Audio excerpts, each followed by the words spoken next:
Good afternoon and welcome to Temple Hill for this Energia All-Ireland League Division 1A semi-final. Cork Constitution, last winners in 2019, faced off against last year's beaten finalists Clontarf.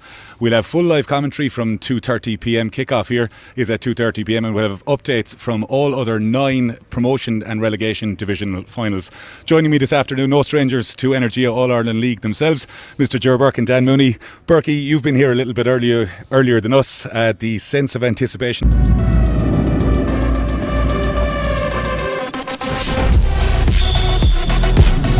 is palpable. Yeah, I've been in Cork all week.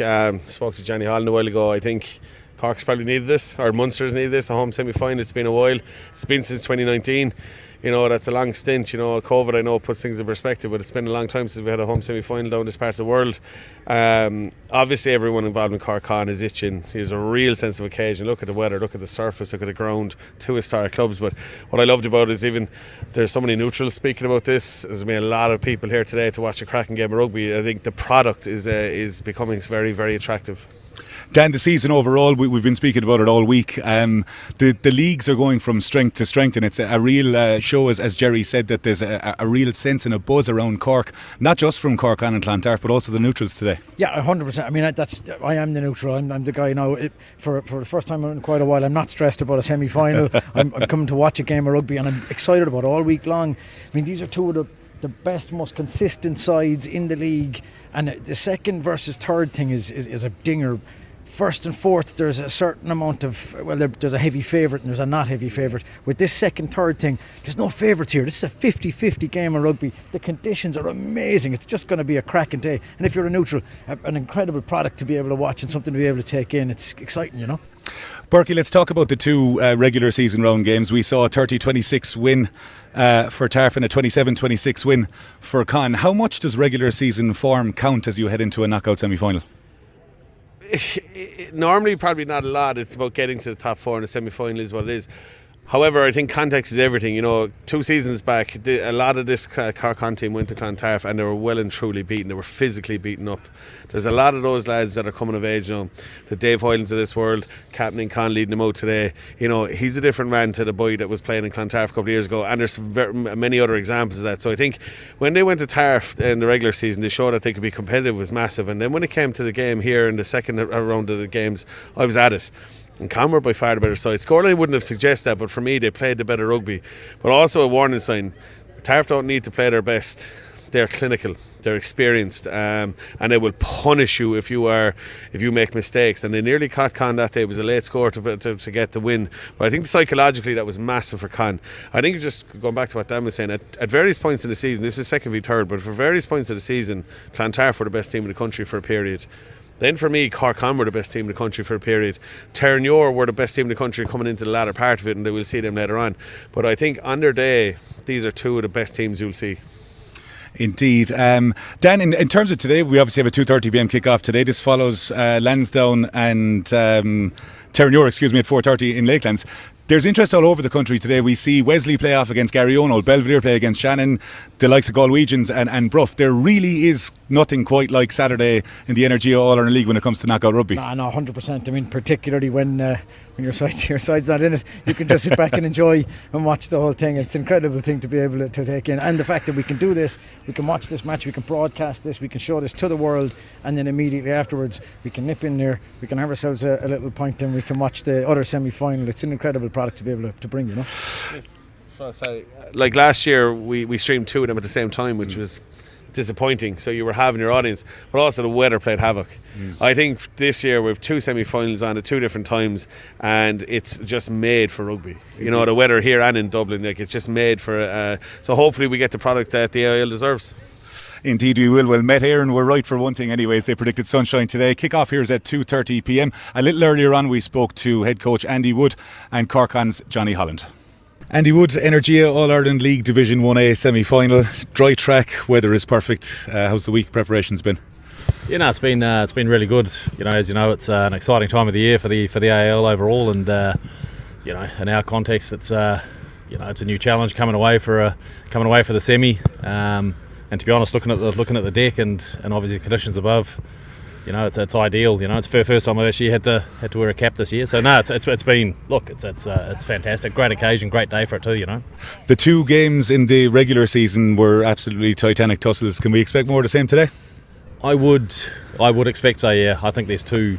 Look, you get to this part of the season, and there's not going to be an awful lot between the teams. So yeah, we'll be looking for we'll be expecting another big battle anyway. That's for sure. Yeah. And in terms of this Cork team, and you mentioned the weather, what kind of threats are you wary of that they pose? Look, they're good from 1 to 15. You know, they've got a steady set piece. They've got some electric backs as well. To be fair, and their back three in particular. I know Rob German's on the bench as well, and he'll look to spark it up as well. So no, they've got threats across the park, and obviously with James Taylor back as well, they can certainly play. They can you know, with ball in hand, they can also, you know, build territory as well through the nine, through the scrum half. So yeah, no, look, they're they sort of have a defined way of style of playing, but they can adjust it as well. So no, it'll be a good challenge today, no question. Good luck today, Andy. Thanks a million. Cheers, Fools. I'm joined here by Johnny Holland, head coach of Cork Constitution. First of all, Johnny, what an occasion, what a day.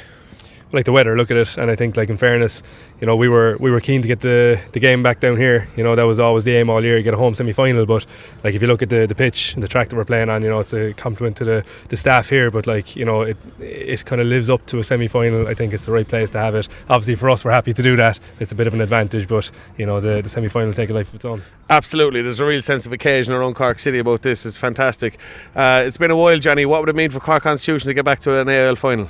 I think it's huge. Like, this is why the players are playing the game, and like, we coach all year. It's not just to take part either. Like, you're going up the road, you're getting to the Aviva. Like, don't make any mistakes. Like, you're here to win things, you know. So it's a huge occasion. It's a massive semi-final. But again, like you're talking about Clontarf, we're here every year. They're in a semi-final every year. They're a massive club, good system. So there's no foregone conclusions. But to get up the road next Sunday would be huge for us. Absolutely.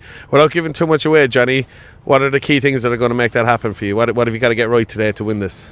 Like, it's a semi-final, it's knockout, so you have to stay away from your goal, don't you? You have to get into the other half fairly efficiently, and discipline helps with that. You know, the referee and touch judges this week is different in the AIL, that they're actually mic'd up, so there's going to be a lot going on there. So discipline is huge. And then you look at Clontarf. If you give them entries, you know, they've got a massive pack. They're very strong in their pack, but they're strong all over the pitch. You know, if you respect the pack too much, all of a sudden their backs go. You know, so they've got plenty there too, plenty of pace on the wing. So I think it's a battle up front, it's a battle on the physicality, but also just discipline entries is huge. Absolutely, it's going to be a foregone conclusion that the two packs are going to go at it, but it's a beautiful day.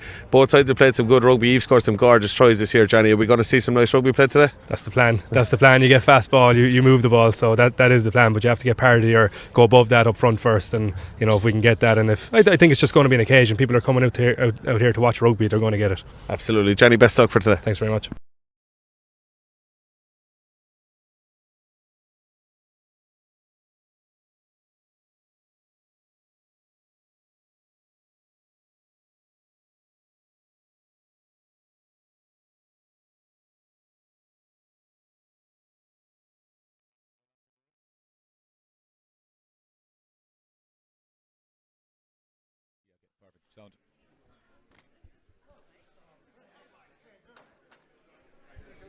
You're very welcome to Temple Hill for this Energia All-Ireland League Division 1A semi-final. You're in the company this afternoon of Dara Frawley, Dan Booney and Ger Burke. Conditions just about perfect. And Berkey, if we come to you first, we've just heard from both head coaches. We're in for an absolute cracker today. Absolutely. I have to say I found both of the warm-ups very, very interesting. Conran went during their attack shape, really looking to move the ball, staying flat, asking questions, was decision-making questions on the defence and the tackle line. Clontarf, some really nice power plays, but when it gets to a touchline, you're looking at a pod of three players of Soroka, Ben Griffin and Fionn Gilbert, and I tell you one thing, that's going to take some stopping. It's going to be a different approach. It's going to be a lot flatter and more direct from Tarf at times, and you know, it's an element, you might know what's coming, but to stop it is a very different animal. Clontarf really went physical in their D set as well. I think particularly after what happened earlier in the season when they were here, I think the physicality is going to be a major priority for both teams. Indeed. Dan Mooney, how important today is getting the emotional pitch right and not actually playing the occasion? I mean, I think you have to harness that occasion a little bit to a certain extent. They're just going to have to use the energy. What they don't want is to go too far into that. Someone lose their temper, somebody do something, kind of overshoot the mark, or let the emotion become too much for them. You have to harness it. You have to use it. You have to allow it to give you energy and to use that to spur you on onto great things. Because this is an 80-minute game. And across those 80 minutes, it's going to be very attritional. Its work rate is going to be absolutely phenomenal through the roof from both teams. And you want to make sure that you don't empty the tank in 40 minutes and have nothing in the second half. The team that manages that the best, the team that manages the emotion and the energy output across 80 minutes is likely to be the winning team. The Cork Constitution team lines out as follows. Their first semi-final since 2019. They went all the way in that season, beating Clontarf in the final in the Aviva Stadium. Constitution line out as follows. At fullback, Rob Hederman is accompanied by Dan Hurley and Matthew Bowen in the back three. Harry O'Riordan and Niall Keneally make the centre partnership. James Taylor and Adam Maher, the halfbacks. Taylor back after a lengthy absence, hitting some of his finest form. Dave Hyland captains the side from number 8. Ronan O'Sullivan at 7 and Jack Keller at 6. John Ford and Sean Duffy in the engine room. Luke Masters, Billy Scannell and Ali Healy make up the front row. The replacements are from Danny Sheehan, Brendan Quinlan, Charlie Connolly, Owen Quilter, Matisse Lamarck Darazat, Camille Novak, Louis Kahn and Rob German. Ger Burke, there is a nice mixture of blend of youth and experience in that team. Youth and experience. Talk us through some of those players and some of the battles we're going to see today. Oh, come here. Look, you talk about youth and experience. I think the Cork front row is one that's coming of age. Been very, very impressive this season. They've scrummaged brilliantly well. But let's be honest, they're up against probably the most experienced, and in many views, I'd say probably the best front row today. Ben Griffin, Dill Donlan, Adam Soroka. There's a wealth of strength, power, grit, and experience there. But I have to say, Alessandro Heaney, Billy Scannell, and Luke Masters, I've been utterly impressed with them. So it's going to be a fascinating battle. We talk about experience versus youth. The Clontarf team lines out as follows. Clontarf, as we said, beaten in last year's final by Terranure, are playing away in this season's semi-final, having beaten Young Munsters 13 points to 12 on the same day, the Castle Avenue last season. Noah Sheridan, Eidsall Aranzana King and Peter Marr, the back three. Tyke Bird and veteran Matt Darcy in the centre. Conor Kelly and Ben Murphy make up the half-backs. JJ O'D, Tony Ryan and Ruan Byron the back row for the Castle Avenue side. Josh Murphy and Fionn Gilbert, a formidable engine room for the Castle Avenue side, and Ben Griffin, Dylan Donlan and Ivan Soroka make up the front row. The bench for Clontarf this afternoon: Barry Gray, Alexander Usinoff, Declan Adamson, Jack Murphy, Louis O'Reilly, Mark O'Sullivan, James Peters and Darragh Bolger. Dan Mooney, Ger Burke spoke about youth and experience. There's very much similar with Clontarf, but there is power and quality all over this squad. I mean, that front five will frighten anyone. That front row in particular is just absolutely phenomenal.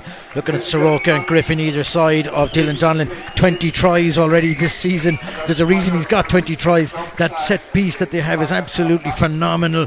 The power they have, they really are quite irresistible when they get going. Looking at that front row, and then of course into the second row as well, they really just have it absolutely everywhere in this team, and that power is their main weapon. It's their go-to, and it's so difficult to defend against it and to try to play around it. Berkey, as Dan said there, if we speak about the battles we're going to see today, the battle up front is going to be unbelievable, but in terms of the temperatures, it is a little bit warmer than it has been all season in the Energia All-Ireland League. But what kind of battles can we expect today? It's a beautiful occasion. This is fantastic, lads. This is what every AIL fan wants to be a part of. Look at this, it's superb. Dave Hyland leading the side out. I think applicably for me, Dave Hyland is one of the best number 8s in the country. Fantastic young player, and he's up against probably the form number 8 in the country over the past 10 years, and Tony Ryan. Probably old bull versus young bull. Two leave-outs of the Irish clubs that no one in the country could believe. But I think that battle is going to be fascinating. Two men, talisman for their sides. They lead by action, and the type of guys you follow to war. For me, the other one, I suppose, we were deprived of it in 2019 when Niall Keneally got an injury in the warm-up in the final. Matt Darcy and Niall Keneally, two of the best players to ever put on a pair of boots in the All-Ireland League in the centre, and this could be the last time we see them go toe-to-toe. Yeah, I'm excited about Darcy. I mean, you're just looking at the players, the physical size in this Tarf team is absolutely massive. And then towering, just as tall as any of the forwards, is Darcy, that 12. And it's just the power that he has, the pace that he has. That's a battle that I'm very, very excited to watch as this game goes forward. The scene is set here in Temple Hill for this Division 1A Energia All-Ireland League semi-final as we observe a moment's silence.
The moment silence impeccably observed here in Temple Hill.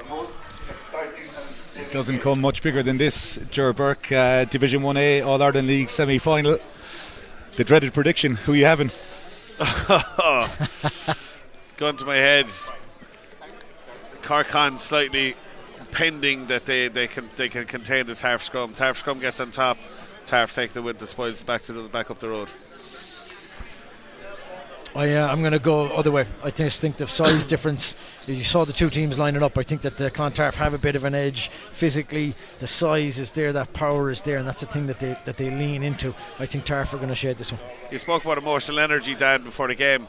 20 minutes into an All-Ireland League final last year, there was no one in the country thought Tarf weren't going to go back-to-back winners, and someone managed to take a bit of a beating in the end.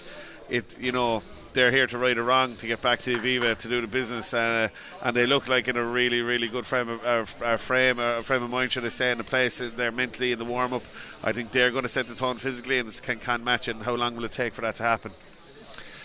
Well, if anyone who's watching is as excited as Ger Burke, Dara Frawley and Dan Mooney are, we're in for a real treat this afternoon, and we're underway in Temple Hill. This Division 1A Energia All-Ireland League semi-final. Ball is taken by Captain Dave Hyland, and it's a big collision with tight end Ben Griffin. Expect to see plenty of those this afternoon. Adam Maher at 9 this afternoon, but Josh Murphy, Fionn Gilbert and pretty much the whole Clontarf pack making themselves known early doors here in Cork. I think they're not trying to hide anything. They're going to contest every physical aspect of this game. First ruck of the game, they emptied everyone in there to put pressure on it. Adam Maher kicks high and is fielded by his namesake Peter Maher on the left wing for Clontarf. Ball in hands of Murphy, goes to Josh Murphy.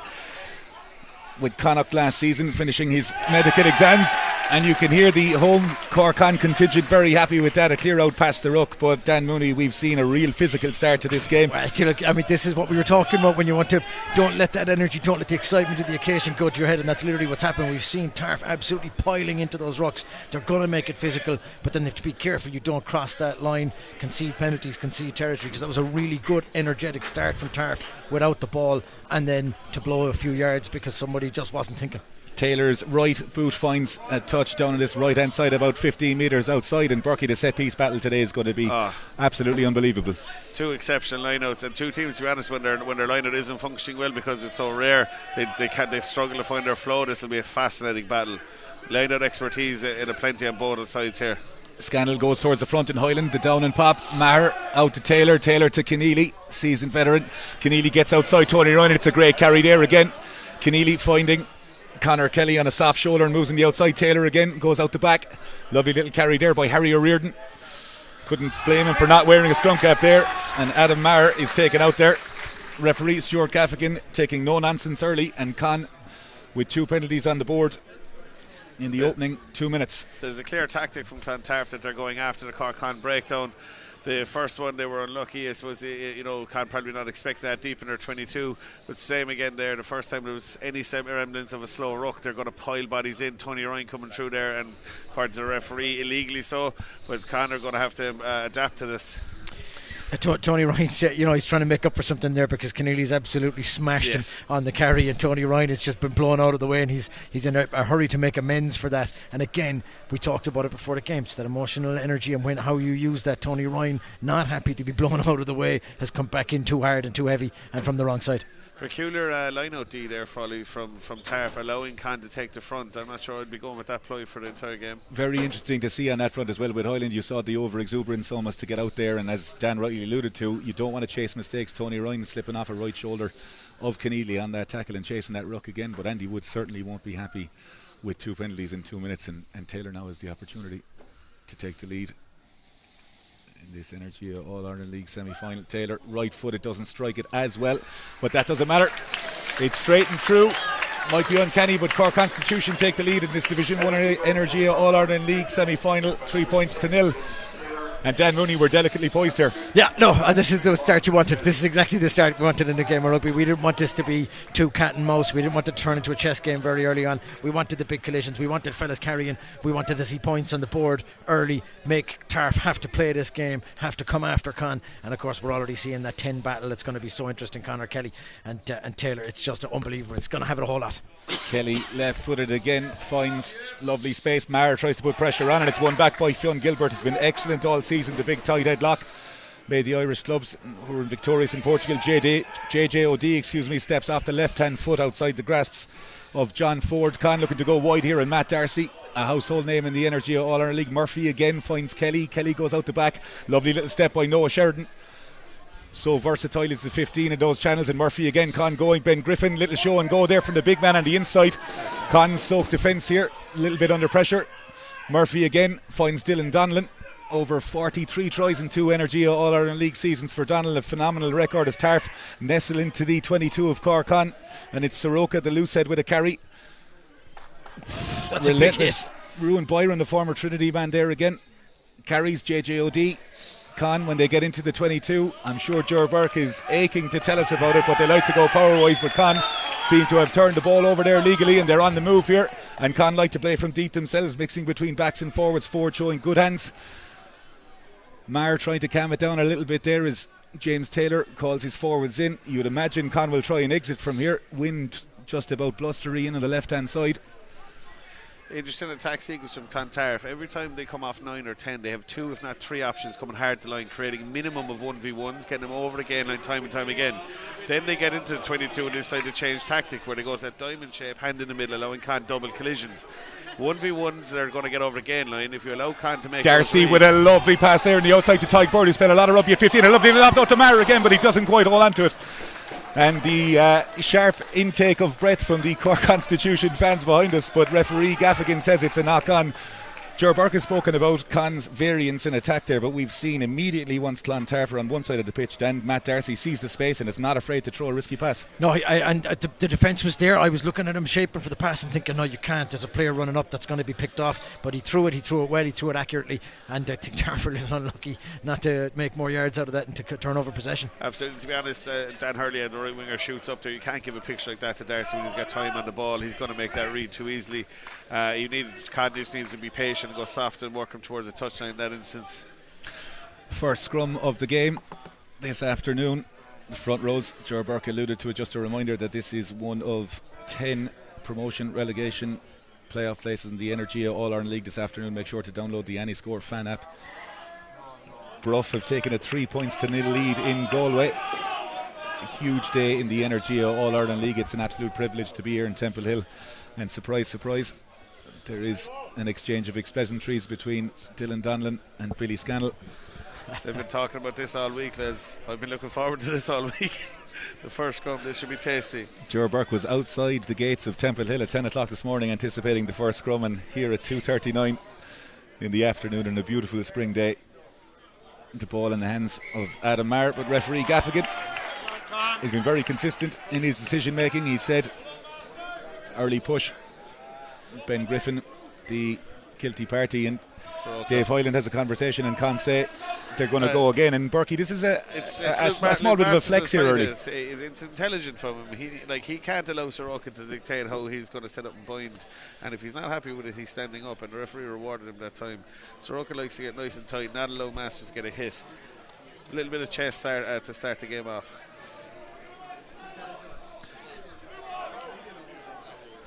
Maher again has the ball.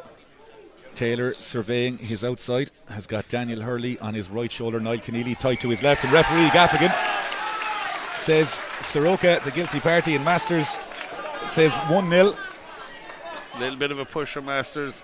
That's a huge scrum for him. I have to say, looking at him here, Masters, he looks incredibly lean, incredibly strong. He's been one of the most improved props, I think, in the All-Ireland League over the last couple of years, playing exceptional rugby, and I think that's a correct call. Dan Mooney, that's 3 penalties to 0 in favour of Cork. Andy Woodencole won't be happy with that. No, absolutely not. You can't afford it. No, I don't think Clontarf are going to panic. They're seasoned. They know one of these teams is always up at the top of the table. They're there for a reason. They win games. They know how to win games. They won't want to have conceded those penalties, but they're still very much in command. They know what they have to do. Great take by Kelleher in the line out, a nice little 2-lob there. Taylor finds Keneally in midfield, goes out the back. It's a lovely little carry there by Hurley again. Con not quite getting yards, but getting width. Look to stretch this Con defence. Matty Bowen, prolific try scorer, former UCC man, has been brilliant all season. Gets a couple of yards. Taylor again. Ronald O'Sullivan running a little spot line there. Soroka did very well not to take him, and it's a good carrying, intricate play by Sean Duffy. Ford and Duffy, the 2 second rows, prolific in this opening. That's 9 or so minutes. Rugby out of Cork. Maher, spotline from Highland again. Connor on the move here, the outside centre, Harry O'Riordan. Tarf seem to have numbers on this side as Taylor swings the ball out to Billy Scannell, the paceman on the wing, right foot. Well tackled by both Ryan and Maher again, and Con building the phases as Maher finds Captain Highland. Con really attacking the breakdown as Maher little show and go as Murphy gets to grips with him there, and Con inside the 22, slowly but surely going forward here. Referee Gaffigan, Tony Ryan again, absolutely blitzed Daniel Hurley there. Said it was a slap down. We'd like to see that again on the replay if we can get that, but it's given Taylor another opportunity, potentially for 3, but he has absolutely no doubts about where he's going here, and he's going straight to the corner. Yeah, look, I think it's a crazy decision. Just 3 points on offer. This is the cup semi-final. I disagree. I love that decision. I'm going to get a tattoo on myself. Take your 3. Just 3 points on offer. This is a semi-final of a Division 1A All-Ireland League. I agree. Can't put their tails up though, Dan. I have to say, what an exceptional sequence of attack that was. Scannell goes towards Highland at the front. It's an early set of the maul here, and the ball is at the base with Scannell again. Con doing very well to try and stall that maul, and they've done it. And for the first time this afternoon, you can hear the Clontarf supporters to our left and right here. And Berkey, you said it in the first 5 minutes, taking that option with Highland at the front in the line-out. When you go to 2 on that line-out to get set, you do really set yourself up on that Maldi, and Tarf took full advantage there. Absolutely. Look, I think that's been spoken about since they were here a couple of months ago, and to be honest, they can't pack the edge, and Clontarf don't take that kindly. You don't do that twice to Clontarf in the season, and I think that's a real psychological win for the Clontarf pack there. Follow it up now with a scrum. This is really interesting. Yeah, I think also, I mean, referees, I don't want to accuse referees of things here now, this is very generally speaking, but decisions tend to even out over the course of a game. Cork have had 4 penalties now inside of 10 minutes in this game, and what they've got for it is 3 points on the board. As those decisions even out over the course of the game, what Tarf will take out of 4 penalties is probably going to be more than 3 points. Absolutely. Look, you end up 5 metres from your opponent's line, then you can't afford to miss too many of those opportunities in All-Ireland semi-final. We'll see later on in the game how critical that will become. You'd hardly guess that the lads were raised on 90s rugby in Limerick by young Munsters taking 3 points, but for now in the 22 we haven't seen any real steady consistency scrum time. There's been 4 scrums. We've had a reset, a free kick, a penalty, and now another reset, so we haven't seen the 2 packs have a go yet. Yeah, you can see, I mean, you're looking at Josh Murphy there. He's like, he wants this. He is so hungry for this. You know, the enthusiasm for him to get stuck into this, because both of these packs will have been preparing for this all week long, and so far they haven't had a chance to take it out on each other in the way they would have been expecting. Soroka and Griffin, a referee Gaffigan, and it's the right call there. It seems, Berkey, as if Soroka, Donald And Griffin, through Murphy and Gilbert, are very, very hungry on that hit and too early there. Yeah, look, he's saying that it was he boring in. I suppose the cue on that is that if your backside comes out as a loose hit, you're going to be penalised. He won the hit, he won the height, he had Luke Masters in trouble, and he was too eager.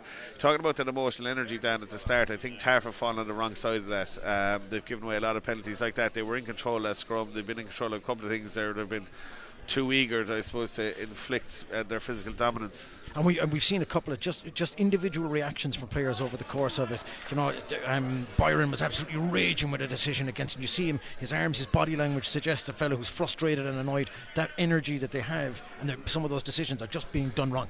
Taylor rips in. We're going to see something uncanny here. Niall Keneally at the front of the line-out. They go towards the middle and towards the back of the line-out. It's a lovely little peel there. On the outside, Harry O'Riordan, well marshalled by that Tarf defence. They did quite well. That was something new that they had planned for today. Good carry around the corner here again, and it's Masters on the inside. Connor very, very close. Gaffigan has his hands out here. You'd imagine he could be going to the pocket here with the ill discipline from Tarf. Keneally loitering on the right hand side, so good in these close in positions. JJOD gets underneath Dave Hoyland. That's going to be held up, but we're going to come back, and I'd be very interested to see if Gaffigan, referee Stuart Gaffigan, is going to have a chat here with Clontarf, as the rate of penalties certainly cannot keep up for the Castle Avenue side. Yeah, and he's already had a chat with Dylan Donlan, and he's gone and spoken to him. And Scannell is going to go here. Con in the mood to try and go early. And his front row union hit the ground early, and Con going in very, very close. Tony Ryan has gotten underneath him, as Stuart Gaffigan says it's not good enough for Tarf, and it's the first try of the afternoon. Quick thinking from Cork Constitution. We await to see the body that comes up with the ball. It is John Ford who's got the first try of the afternoon. And Ger Burke, Dan Mooney speaks about needing to take 3 points there. Con will be absolutely delighted with the start here, albeit Tarf have given them very easy field position with penalties. Yeah, thankfully Dan doesn't have much say on the Con tactics. What was interesting about that, though, Dan, there was no discussion at penalty time, and there was no discussion there.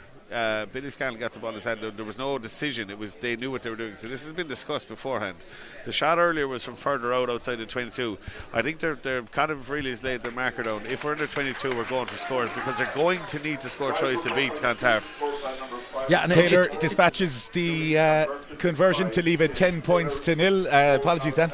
Yeah, no, it speaks of a team really well drilled. They know their business. They know what they're about. They have a game plan. They're going to execute that game plan. They look, I mean, as up for the physical battle as they are, they look extremely calm. Yeah. They look really relaxed out on the pitch. If Tarf can bring in maybe 15% of that coolness, physically they look like they're ready to kill, but they need to bring in some intelligence here and some calmness. Kelly goes a little bit further this time, falls into the hands of Hoyland, and he knows one way, and that's forward. Murphy gets to grips with Hoyland. Maher has Taylor on the inside, calls in for the artillery to try and give him some blockers. Con, coolness personified in both sides, but Tarf have had a little go there, and JJOD sparked into life. Former old Wesley man has been brilliant for Tarf since joining 2 seasons ago. Soroka had Tony Ryan on the outside, elected not to give it to him, and Murphy again, right-handed, gives it to Byron, who's absolutely levelled by a number of Con defenders there. Murphy again finding Donlan, and Conor Kelly looks like he'll have a go here. Ben Murphy jumps in on the left-hand side. Good clear out again. Byron. Con defending in numbers at the base of the ruck. Game being played at a frantic pace here as Murphy carries in again. Lovely little step inside by Tyg Bird, as we said, played a lot of rugby at 15. Last number of years is at 13 this afternoon. Fionn Gilbert met by his opposite number, Duffy there. And I think that's about the 4 chop tackle you've seen from Duffy in the sequence already for us. Soroka, second row's getting through a lot of work, as pointed out by Ger Burke, as Tony Ryan goes, ably assisted by OD again, and those latch carries around the corner. The cries from the Tarf bench to go early and go quick. Gilbert goes in again. Penalty advantage as well. Murphy goes outside, and Darcy, lovely little show and go. That was actually a dink forward, and the knock on came in the second instance. And Tarf with some field position here now, you'd imagine. Take the 3. Well, we'll see where the mindset is at. It's interesting. It was stalemate carry. Tony Ryan gets over the tackle line, poor roll away, fatigue, penalty. You know, just getting over that tackle line is so important. Tony Ryan doing what Tony Ryan does. That's a very organised Con's defence, though. I mean, they really did look like they knew what they were all about, and phase by phase when to rush up, when to drift. That defence is organised. They're as cool you can see as the players around then, and the individuals go out of the way to make sure they don't give away penalties. I think Ron Anderson will be disappointed with that rolling in towards the ball there. Dylan Donlan conversing with referee Gaffigan and has told his 10 he wants to take 3 to settle Tarf in, and it's been a decent response from the Castle Avenue side. Won last season's semi-final in Castle Avenue against the Young Munsters, 13 points to 12. Conditions in that game much more difficult than this one, but we are delicately poised here in Castle Avenue. 10 points to 3 after 17 minutes, and Berkey, the pace of this game has been quite something else. Yeah, it's been superb. I actually didn't think we'd see as many points early doors. I thought it might be more of a stalemate, but no, it's been interesting. Both attacks have fun creaks, in particular when the ball is quick and there's multiple options, when they're not just one-out runners, or when either side know what's coming. Taylor, lovely kick-off, right-footed, well taken in the air by Murphy, the sun in the eyes of Clontarf, but that didn't matter. The medical marvel, as Murphy trying to get Tony Ryan back to his feet. Ben Griffin hit very, very hard there. Ger Burke has alluded to that Con defence really hammering off 5-6 metres either side of that ruck to try and put the likes of the Conor Kellys under pressure, but he left-footed finds Hederman goes inside to Taylor surveys and says let's go up in the air, sends Hederman to chase again. It's been an intriguing aerial battle thus far, and Kelly is hit hard. Kelly doing well, and Tarf resource that ruck, and Murphy, there's an opportunity to go wide here if Tarf want to go. Matt Darcy having a little look, scanning there. Darcy has the ball in hand, always looks like he's got so much time on the ball, but he's got to grips by Duffy. Unbelievable work rate, and Kelly kicks the ball up in the air. Taylor does well to marshal the backfield. He's got Matty Bowen on his inside, and Bowen does have an electric set of heels in him if he does decide to go, but Tony Ryan hits Bowen. The referee says it's a penalty. He hasn't quite signalled what it is for there, but he's going to have a chat. Yeah, I think it's a high tackle. It's just a secondary hitter, and it's been a big emphasis on that this year. The secondary tackler, if you come in at force, it's got to be very clearly below the sternum. Yeah, very well pointed out there, Jerry. We see on the replay they have been very hot on it in the IRFU initiative this season. For a lot of people in the ground who would have seen that, they mightn't have thought that wasn't a high tackle, but the replay clearly shows that was a high tackle. I think Con's defence again, like Aaron Zana King living dangerously an on the wing. moment. Yeah, something people might look back on tonight. We didn't see it from where we are, whether that was in or out. I think that's a mistake from the touch judge. Adam Maher's having a chat with him. He's not happy we'll about have it. A little look here, Aaron Zanuck. I think that's fine. That ball is playable. It is. That ball is absolutely playable. The benefit of us having replays here. And Joe, you're talking about the emotion, Energy and Tarf giving away a lot of penalties, but what he also did there is they missed a blatant overlap where they carried direct, and by the time they started to move it, Con had sorted their numbers out. There was a real opportunity down the side in front of us before that. Lovely little throw jump by Keller and Connor in midfield here. There's a carry again by Highlander on the corner. Soroka looks to have his hands on that ball there.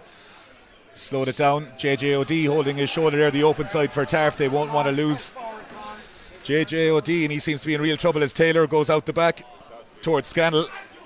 We saw him on this touchline, and Bowen absolutely hammered there by Murphy. OD is back in the line but looks in some discomfort there. Forwards coach for Tarf, Mick Carney, may have a dilemma to make earlier on, but OD for the time being continues. Con go out the back through Taylor, and they go out the back again. That shoot defence would have been a feature, but well held on to by Con there. Tarf trying to get width in defence here as it goes towards Taylor. Taylor to his tight head, Luke Masters, and Masters carry very well. Tarf didn't quite get there, and Maher throws the ball to forward. Tarf think it was forward, but referee Gaffigan was well placed and says let's play on. Taylor has Keneally outside him, hits him on an unders line, and he goes back to Taylor. Taylor with Hederman, and Taylor gets on the outside, and he's well taken there by Matt Darcy, but Con slowly through Maher get into the 22. Maher's been electric at the base and in open play for Cork Constitution as Taylor finds Keneally, and Tarf, Soroka and Griffin going very, very hard there. Do not underestimate the heat on the pitch out there. Soroka, his body's down. Con again to run on O'Sullivan, and O'Sullivan is going to go. O'Sullivan very close to getting in, and he does. O'Sullivan, beaten in last year's semi-final by Young Munsters by Clontarf, has given Cork Constitution a 15 points to 3 lead with the conversion to come. And Ger Burke, the collisions have really been phenomenal, and Tarf are really feeling it at the moment. The evolution of Cork from last year to this year is like anytime they attack an opportunity on quick ball, they've always been decent, and you're seeing that they're making lovely reads and making good decisions.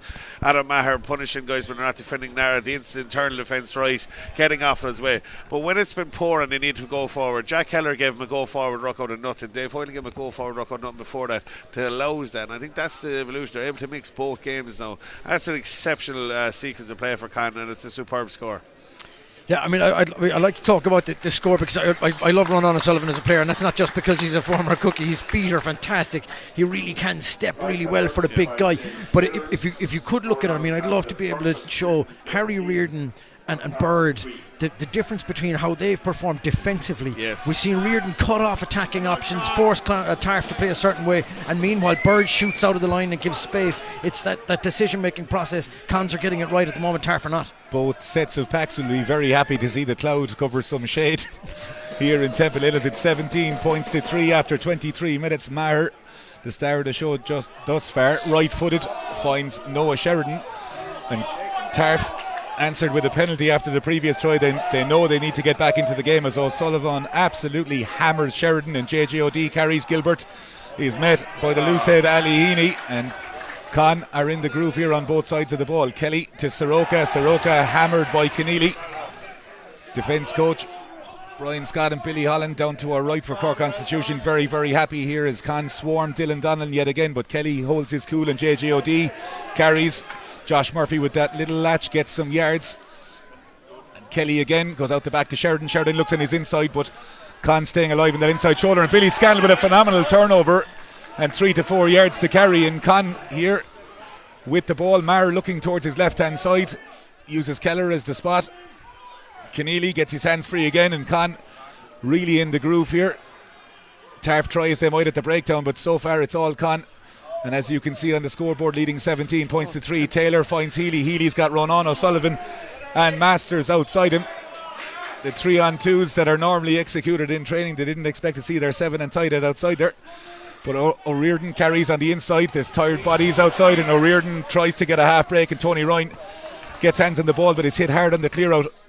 Matty Bowen venturing in off his wing to be part of the action here again, and Taylor pulling the strings, got Headerman outside, but it's a lovely flat pass, but it's just knocked on, and that after 24 minutes or so. Dan Mooney is the first handling ever for Con. They've been irresistible to watch. Yeah, it's brilliant. It's joyful to watch. They keep looking for options all the time. It's heads up stuff. They see a ball to be played, play the ball. There's support players all the way outside. They're popping up here and there. It's really great rugby to watch. That's exactly what it is, Dan. It's heads up. People say this term, play a flat in the line, play heads up. That's heads up rugby. Cork are reacting to the defensive shape they see in front of them. More importantly, they're reacting to what spaces they see in front of them. Clontarf are coming very hard and very direct, but it's not based on where Con have a hole per se.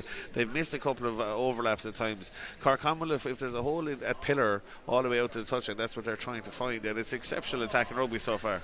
Really enjoyable. As we get our breath here, JJOD has left the field for the time being. He's been replaced by Declan Adamson. He has been named on the bench as a replacement hooker. It will be interesting to see where he goes, whether Donlan stays in the front row. It looks like he will as the captain, and Adamson will fill in at the back row. We will await to see whether or not that is a permanent change for OD, but he looked to have taken a heavy shot onto his shoulder. But to pace it again, Dan Mooney, both sides. Yeah, phenomenal. And I kind of just want to touch on something that Ger said there.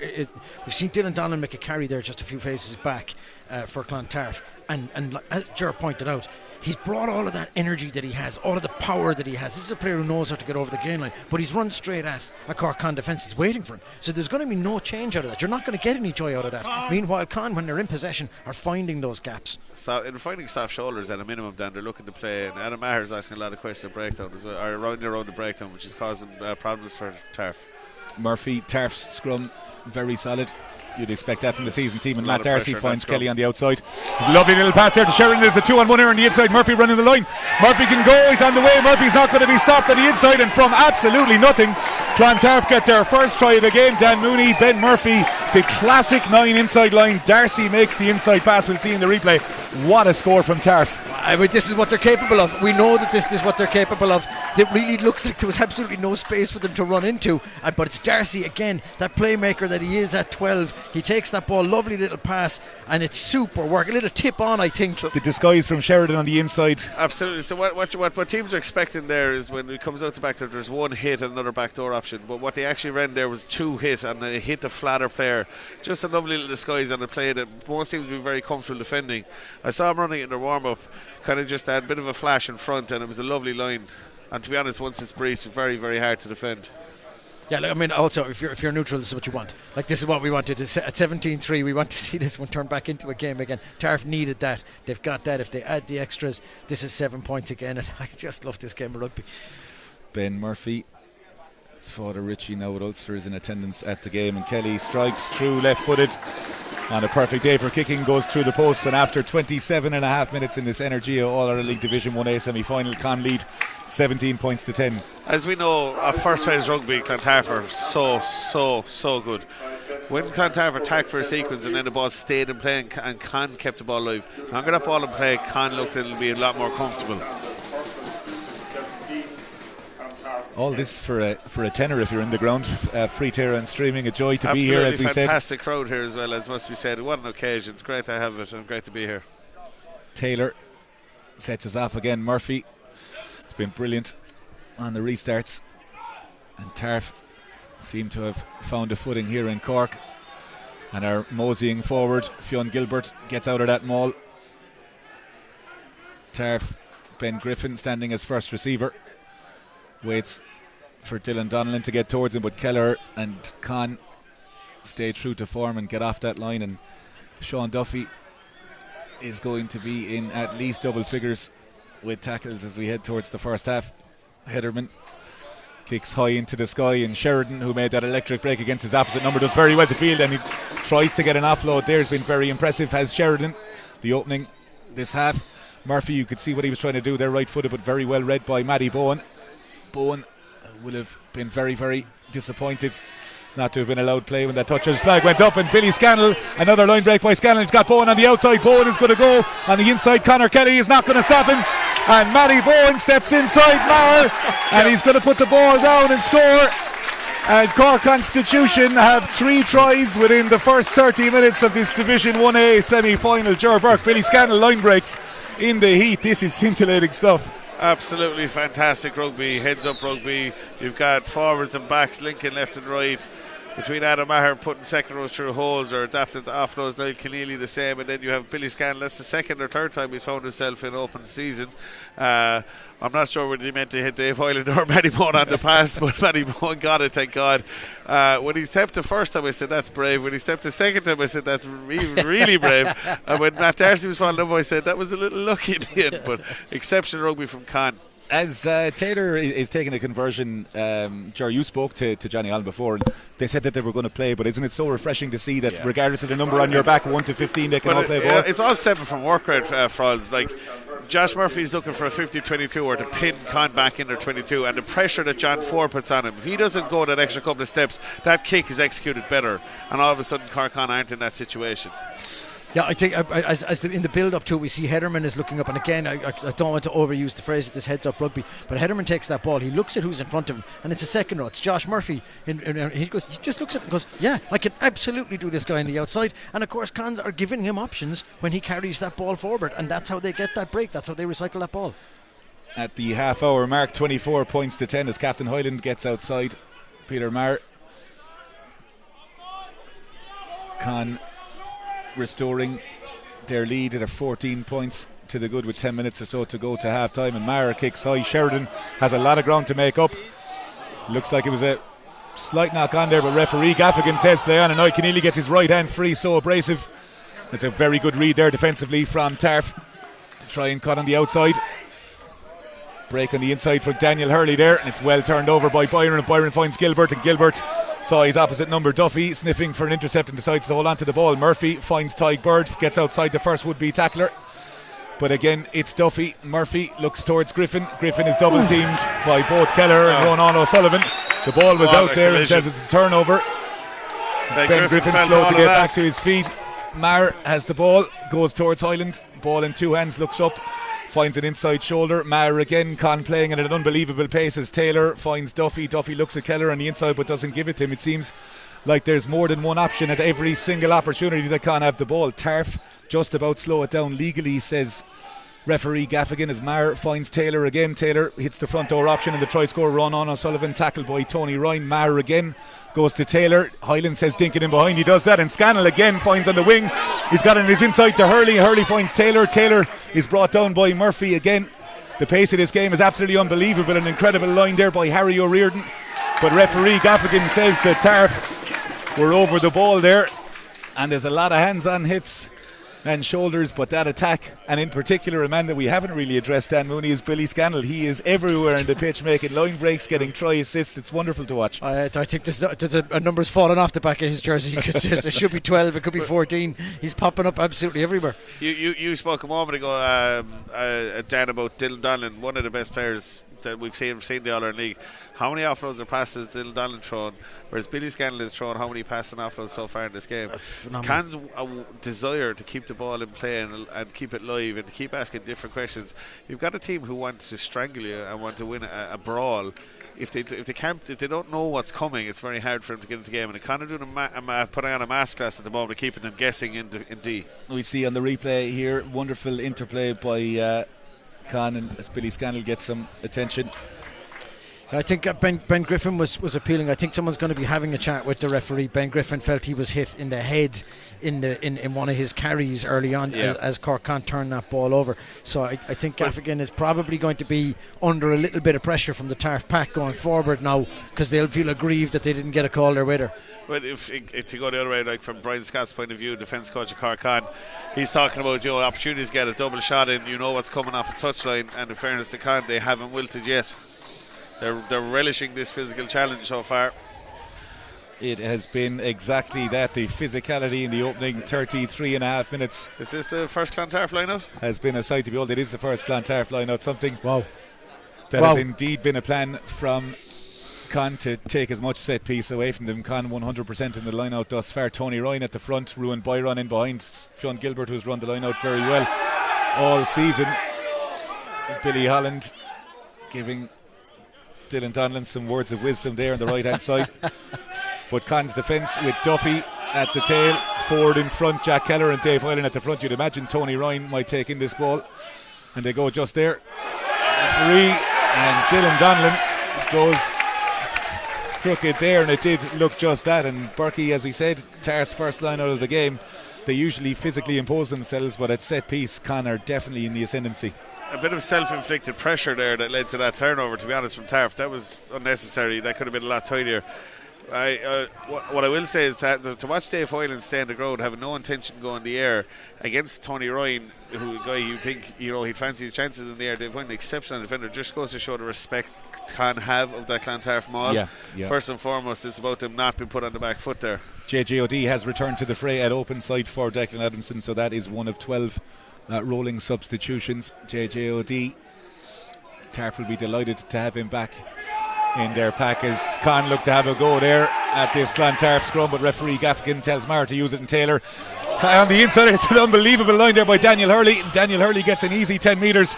Conor Kelly seems to have gone through, but Maher says the ball was taken. Darcy so calm under pressure. Maher right footed just absolutely leathers that ball downfield. Will find grass as the man who made the line break, Daniel Hurley, goes towards Hederman, right footed. Hederman, Con very visibly not playing anything in their own half, and it's well taken in the air by Sheridan. A wonderful take there, shielded by his former captain Matt Darcy. Referee says it was not back. Tarf under a little bit of pressure here as Conor Kelly tries to get over the head. Where's that one going to bounce? It's a wonderful kick, but it stays up in the air, and Hurley has the ball, surveys what's in front of him and says he's going to have a little run. He's absolutely hammered by Byron and Donlan, but Con resorts to ruck. Billy Scannell goes in. Griffin tries to counter.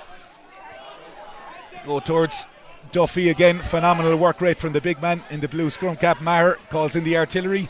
He's going to look for a right footed box kick here, and Maher, he's not. It shows what we know as Taylor hits the front, and it's a wonderful offload again there by Ford to Maher, and Maher's got time here to make a decision. Taylor, OD just kind of nipped on the shoulder as the outside centre O'Riordan, and this is an absolute mile a minute here in Temple Hill.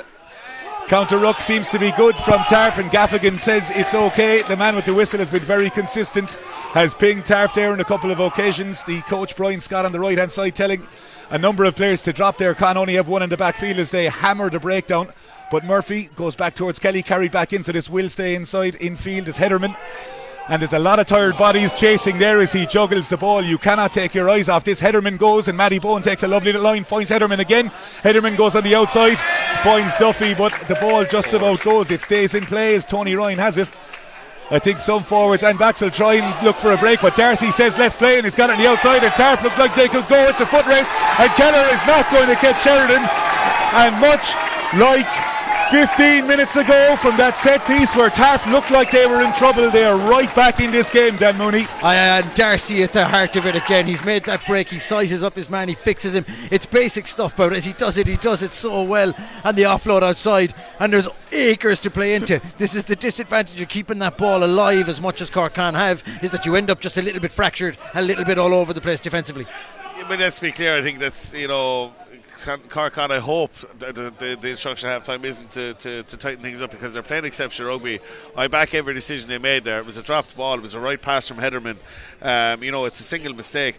Unfortunately, this is what happened when they played here not so long ago in the second round of the league. Clontarf just capitalised on any mistake Con made and gave themselves a lifeline, found themselves in the lead very close to the end. Like, we're talking 24-15 conversion to come, when clearly Cork have been by far the better side, but Clontarf keeping themselves alive. They're just so good at that. And that's it. Like, there's definitely, of the two teams playing, Cork have played way better rugby. They've been much more consistent. They've been much more adventurous. They've made all of the right decisions, and somehow Tarf are still in this game. Connor Kelly slats the conversion to bring the score back to 24 points to 17.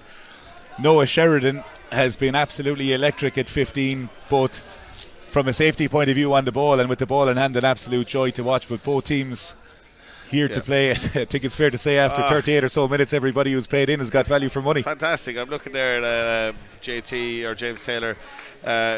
He's blown, and he's right, because he's playing an exceptional game. I got a text this morning. This is why James Taylor signed for Con. Absolutely, and he's relishing it. I think you have to say himself and Adam Maher, two halfbacks that really, really complement each other.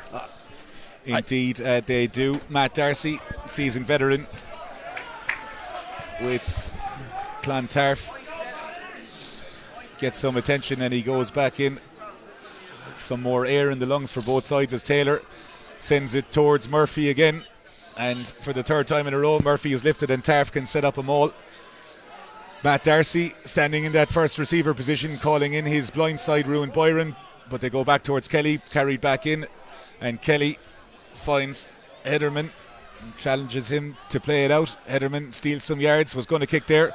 JJOD gets to grips with him, and Tarf have turned over the ball here, and for the first time Con have played, and Fionn Gilbert goes forward there. Niall Keneally slips off the tackle, but Ronan O'Sullivan, the perfect picture of that turnover there, and O'Sullivan gets straight in over the ball, and anything Tarf can do, Ronan O'Sullivan at breakdown says he can do better. Sure. The big difference, like, Fionn Gilbert is one of the best seconders in the country, and he adds to scrum and all, but again, his reluctance, and a lot of the Clontarf forwards' reluctance to throw that pass time and time again versus the Cork, regardless of the number on your back the right decision, and at the moment that's the difference between the two sides.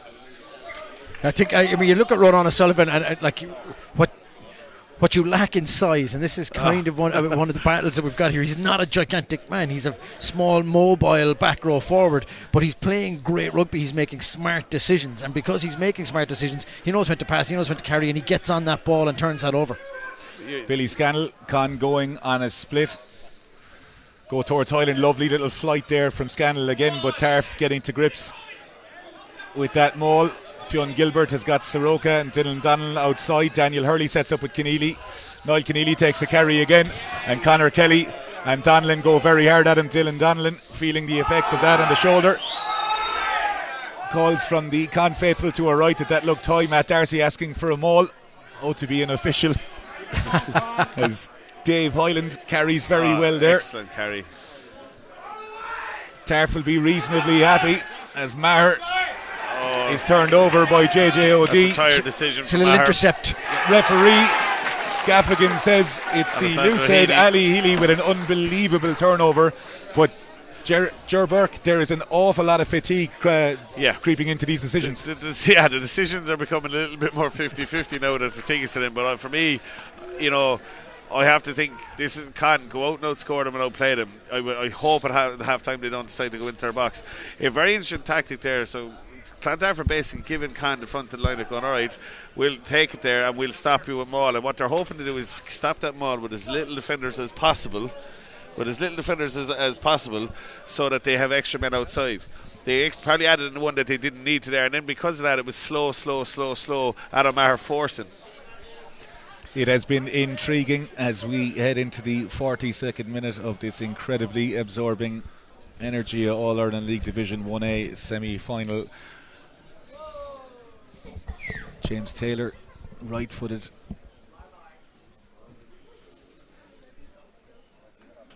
Perfect conditions. It's been excellent off the tee this afternoon.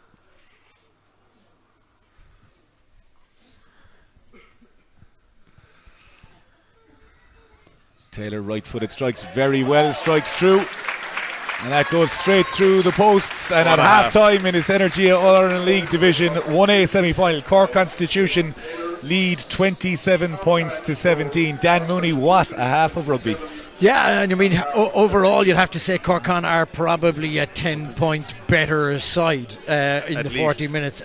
So to get that extra 3 right at the end was important for them, I think, because, as we pointed out earlier on, Clontarf have not been at their best in this game. Corkán have not allowed them to be at their best in this game, but some of their decision making has not been great over the opening 40 minutes in this, and then still somehow they're in the game. They're at 7 points. They can tie this one up with a converted try. So for Corkán to get that 3 right at the end of the half, I think was important for Cons.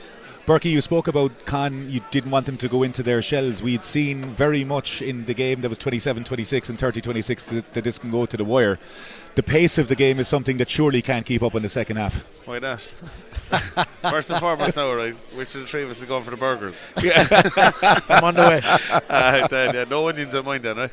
I agreed, Farley. It has been absolutely manic, and as I said, Con look tired because they're trying to outplay Clontarf, and that's how you beat them. You don't want to get into an arm wrestle with Clontarf.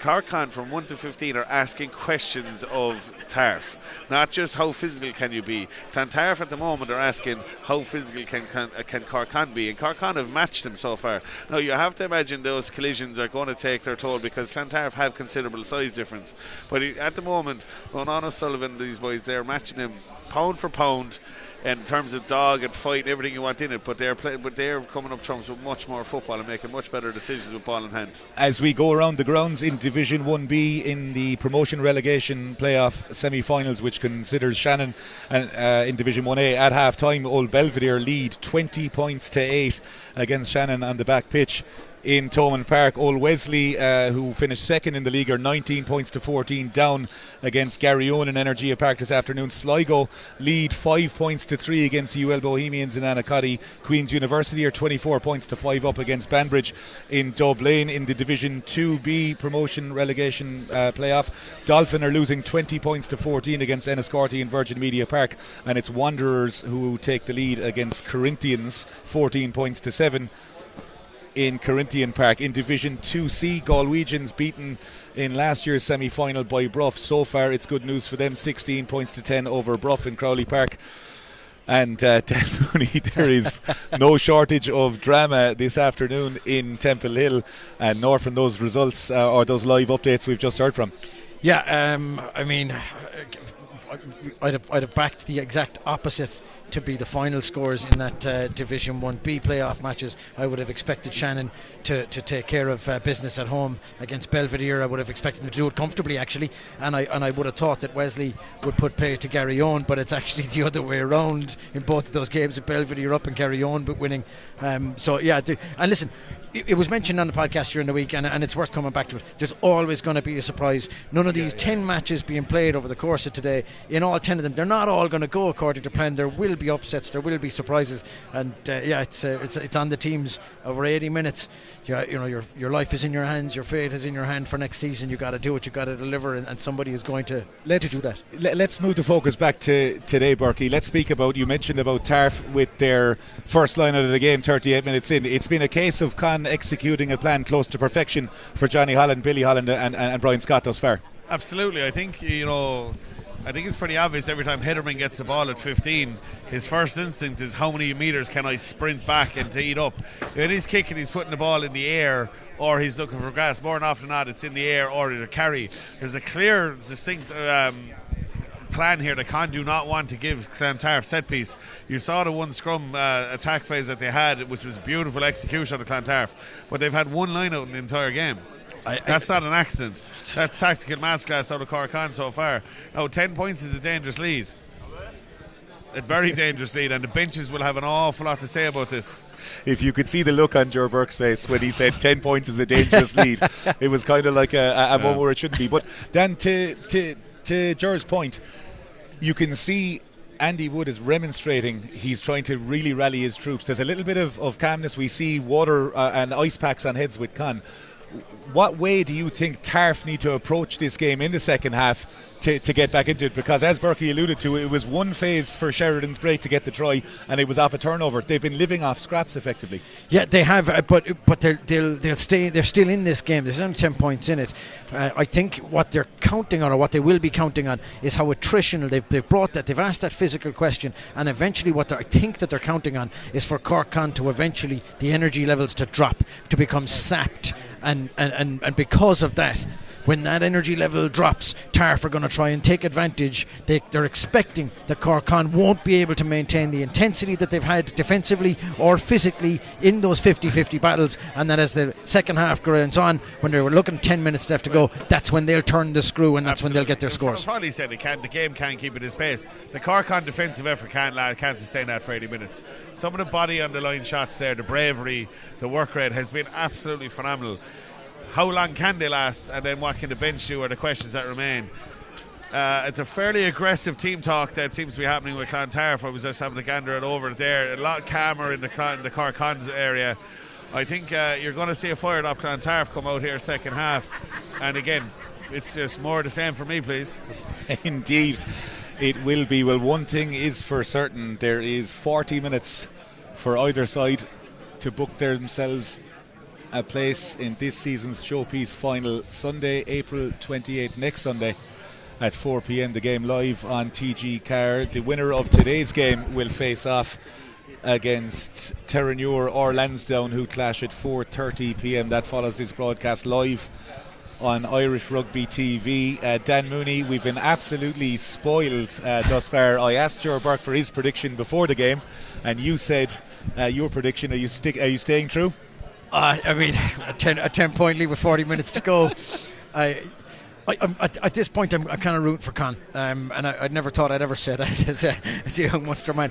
But they've come at this enterprise with such creativity, with the work rate you'd expect. They've played heads up. Hederman is fielding balls, and the first thing he's doing, he's looking up, he's going, "Where's the space? I want to run at it," and I hope for them. We're back underway in Temple Hill as that ball bounces off the chest of the normally very reliable Fionn Gilbert, but he is backed up by his number 8, Tony Ryan. To state the obvious, lads, this is the most important period of the game, the third quarter, and the next score is absolutely huge. It's taken 40 minutes or so, but that's the first cliche of the afternoon from Ger Burke. The fatigue has reached the commentary box. As Taylor has the ball here and he fancies a go, he's got Hurley on the outside, and Hurley is electric. Finds a little soft shoulder there, but the Tarf defence just about get to grips with him, and we start the second half with the same pace as we ended in the first, as Niall Keneally licks to go hard. JJOD tries to get his hands over the ball, but the Tarf breakdown is working well thus far, and Sean Duffy picks up where he left off in the first half with ball in hand. Taylor again goes towards Ford. Ford sweeps out the back, and it's a lovely little pass, and Bowen, what a touch on the left foot by Bowen, and it's blocked down by Eidsall Aranzana King. And the skill level, we saw that little wraparound in the European Cup quarter-final or semi-final between Leinster and La Rochelle, between Furlong. Connor using incredible dexterity and skills between their forwards and back yet again, Berkey. Absolutely. What I love about it is it doesn't matter whether you're number 1 or number 14. If you find yourself in a position where you need to throw a pass, they're throwing it. You're finding often the Conor have actually got forwards in that backdoor option, and again, very, very comfortable there. But also when they need to just be front foot and direct, they're doing that as well. Really interesting to see if they go for a line out or a dummy maul, or sorry, a maul or dummy maul split here. as they go towards Hoyland, but it's just through the set of the hands there, and it's an option gone ruined. Byron absolutely clatters into Keneally, who gets to grips with him. Murphy out to Kelly to Darcy. Darcy has a little look, decides to tuck the pass instead of a wide ball, and Con so far marshalling that defence, and they have a real go at the ruck, but the referee Stuart Gaffigan says we won't play any advantage and we'll come back for the knock on there. Interestingly there, Dan Mooney, Tarf electing to play probably with an advantage, albeit, but Matt Darcy seems to have so much time in the ball, and he's been key to anything good Tarf have done in that first half. They've scored 2 tries, and both those tries have come off decision making from Matt Darcy in the middle. This is what you get when you've got a seasoned guy like Darcy. He knows his rugby, he knows what he's about, he picks the decisions they've got to make right. Now, we said at half time it was a very aggressive looking team talk. Tarf are going to bring that aggression onto the pitch, but whether or not it's controlled enough is going to be the deciding factor, I think, as this game develops. For me, again, there's an overlap there, and they've got to go after that more. They've got to try and put their winger away in space. There's a slight bit of hesitation because of where they are in the pitch at times to throw that pass, and they're kind of caught in between in no man's land. Yeah, we've seen defensively. We've just seen Aranzana King, Etzal King, popping up working here. I'm just thinking, we haven't seen him on the ball. We haven't seen the pace that he's capable of. We haven't seen him try to take the outside of a defender, and that's because they're just not making those decisions. They're not going for that edge. Talking about fatigue, the scrum is going to become a huge part of the game, and fatigue will have a massive impact on that as we have the first scrum in the second half. Fascinating battle in the first half. Looking forward to more of it here. Self-administered water breaks there, very tactical tying of the shoelaces. I think both sides will be happy as Brian Scott and Mick Carney of Con and Tarf respectively get on, but the pace of this game for 43 minutes, even with the break at half time, has been absolutely frantic. 27 points to 17 in favour of Cork Constitution, who were bidding to reach their first semi-final since 2019, where they did beat Clontarf in that final. Tarf themselves have a 10-point deficit to overturn to reach the final for the 3rd consecutive year if they are to make it, and referee Stuart Gaffigan says on the right hand side that Luke Masters dropped his bind, and Ivan Soroka is very happy with that, Berkey. Clontarf will have felt that's been coming. That's much more patience from Soroka. He won the hit. He had Masters under pressure, and probably we're at 1-1 now. He looked to squeeze the knife there, and as I said, that battle is going to become very, very important as the ball nearly takes out the screen in front of us. Conor Kelly has just missed a couple of grand's worth of gear there with the ball, the commentary set up, but I wasn't worried about the screen. I thought that was going to get me right between the eyes. It was coming straight for me. Thus far, Tarf with their second line out of the afternoon, they haven't panicked and still remain in this game. They go towards Gilbert in the middle. It's well taken in this Tarf maul. Joe Burke alluded to it earlier. Con were very cognizant of it, and Tarf looked to get a rumble on here. The ball is at the back with the captain Donnellan, and as they try to move forward, they're going there. Ball is available at the back, and Murphy goes towards Darcy. Darcy's got Burden on the flat line, but Kelly goes out the back, and it's Sheridan again. The danger man has got the ball. He gets outside. It's a lovely little pass there, and Peter Mara has got legs on the outside, and Mara is going to go the whole way, and Tarf have scored an absolutely sensational try. We saw the dummy line by Matt Darcy on that inside, had Bird on his outside. Conor Kelly goes on the outside there again, Berkey. Sheridan has been worth his weight in gold, but Mara shows a clean set of heels, and all of a sudden with the conversion to come, we're back to a one-score game. Clontarf Rugby 101. Absolutely exceptional take from Sean Gilbert. They squeezed the life out of the Con pack. He might look like, they only took 10 or so metres, but 60 metres out, but it does serious damage. And then they're on the front foot. It's quick ball. That's the second time you've seen now a similar play where they come out the back door and they look to throw, instead of another hit or something that's predictable, when they come out the back, they're looking to rip it to Noah at 15, and that's a slight variation. He was on a bit of a hit line earlier. There's an overs hit line here to get him on pace, but when they come out the back there, that's who they want on the ball. Well, explain to us, Berkey, there, just how difficult it is to defend that, because Sheridan is coming from the inside with Bird running that line, sitting down the defenders. They're going to get space on the outside, and they've executed to perfection for the third occasion. Well, you haven't probably gone through it during the week on video. It's very, very difficult because you're put in a situation where it's a live decision. But I think, that's twice we've seen it where they've come out the back and it's wherever Noah appears, the ball appears. Kelly's conversion drifts off to the right hand side. It's 27 points to 22, and Dan Mooney, catch your breath. I mean, how classic Clontarf is that, right? That's a line out maul in their own half, and they've scored a try out of it. That's how good that maul is. That's how good they are at those set pieces, that they can build off of that platform in their own half and score a try. Their ability to keep themselves in the game, it's exceptional, and that's why they're in finals as regular as they are. They're an exceptional side. Taylor slides off the outside of the right boot, but O'D took his eyes off the ball. And an uncanny error there with the sun at their backs there by JJ O'D. This scrum is massive. If Clontarf get a penalty here, it's a real change of the tide. You have to think it's a momentum swing. If Cork can keep it rock solid and get into an attack, Eco maybe even take 3, then this is a huge moment for me. Ivan Soroka got the first penalty of the second half. We mentioned it in the first half how decisions, refereeing decisions, even out over the course of a game, or maybe some people say over the course of a season. But that was the first scrum penalty that Tarf had. It was that last one. There's probably going to be another 1 or 2 calls made in their favour as this game goes on. Murphy starting off the back of the scrum for Tarf as they go very hard at that, but referee Gaffigan, Mystic Cherburg, calls the penalty there, and moving around maybe a little bit over eager for Tarf to impose themselves there, Berkey. Yeah, he's saying it's whipped around. It's a hard one. You see on the replay there, looks like Masters has gone straight through there, and as you said, the hips being out. Yeah, but it looks to me like for the moment like Soroka, especially in the second half, is putting serious pressure on Luke Masters. As right in front of us, can't look the ring change in their front row. But Soroka again being over eager and probably racing around the corner, it gives an easy decision to the referee when he could have just inflicted a small bit more patience, like we've spoken about since the start. Then. Yeah, it's harnessing that aggression that they have and the energy that they're bringing, the nervous energy that any player is going to have, any team is going to have in a semi-final of a competition, harnessing that and using it correctly, which unfortunately for Tarf they haven't done a whole lot of. They've been inconsistent in their decision making, and sometimes they've let the occasion get to them. They've been too aggressive on certain things, and I think that scrum was there for them to take, but Soroka's in such a rush to make his hit and to make it count, and it's gone against him. Taylor makes no mistake there from the tee. That's 100% this afternoon. I almost predicted that. But that's some huge 3 points to settle things down again. Con making some changes now. Feeling that they probably are under been second best since the second half has started here.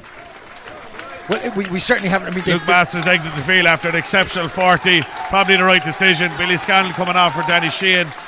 Matisse Lamarck there is at that 16, 20 and 25 for Con. Apologies, our 25 is not on our team sheet. I believe that is Camille Novak for Clontarf. The changes, Alexander Yusnov, Declan Adamson and Dara Bulger come in after 49 minutes attrition. And Peter Maher, the try scorer for Tarf a few moments ago, almost got his hands on the ball there. A sharp intake of breath from the Cork Constitution fans to our right hand side. Audible as referee Stuart Gaffigan says is an infringement on the ground from Clontarf, and Dan Mooney, you're visibly. It's just that decision making again. That's a rush of blood to the head. There's plenty of players there to resource that ruck. There's plenty of players to contain Cork where they need to contain them down at that just end of the onto pitch. the field, wants to make an impression, and this decision, in actual fact, makes a very, very poor decision. It's so poor. It's fueled by that, like the need to get back on top in this game and to get the scores and to do what they need to do to turn this around and win this match. But it's such a poor decision, and it's cost them field position and giving Cork an easy out. Taylor punishes the error of the penalty from Clontarf and finds a line out 5 metres shy of the half. Danny Sheehan's first throw into the Con line out. There's a little dummy towards the front, but that goes out over the top. It's well taken by Taylor. There's a little line break there, but he's well taken down by the replacement Alexander Yusnov. And Tarf get their hands over the ball, and you could see those little moments of celebration.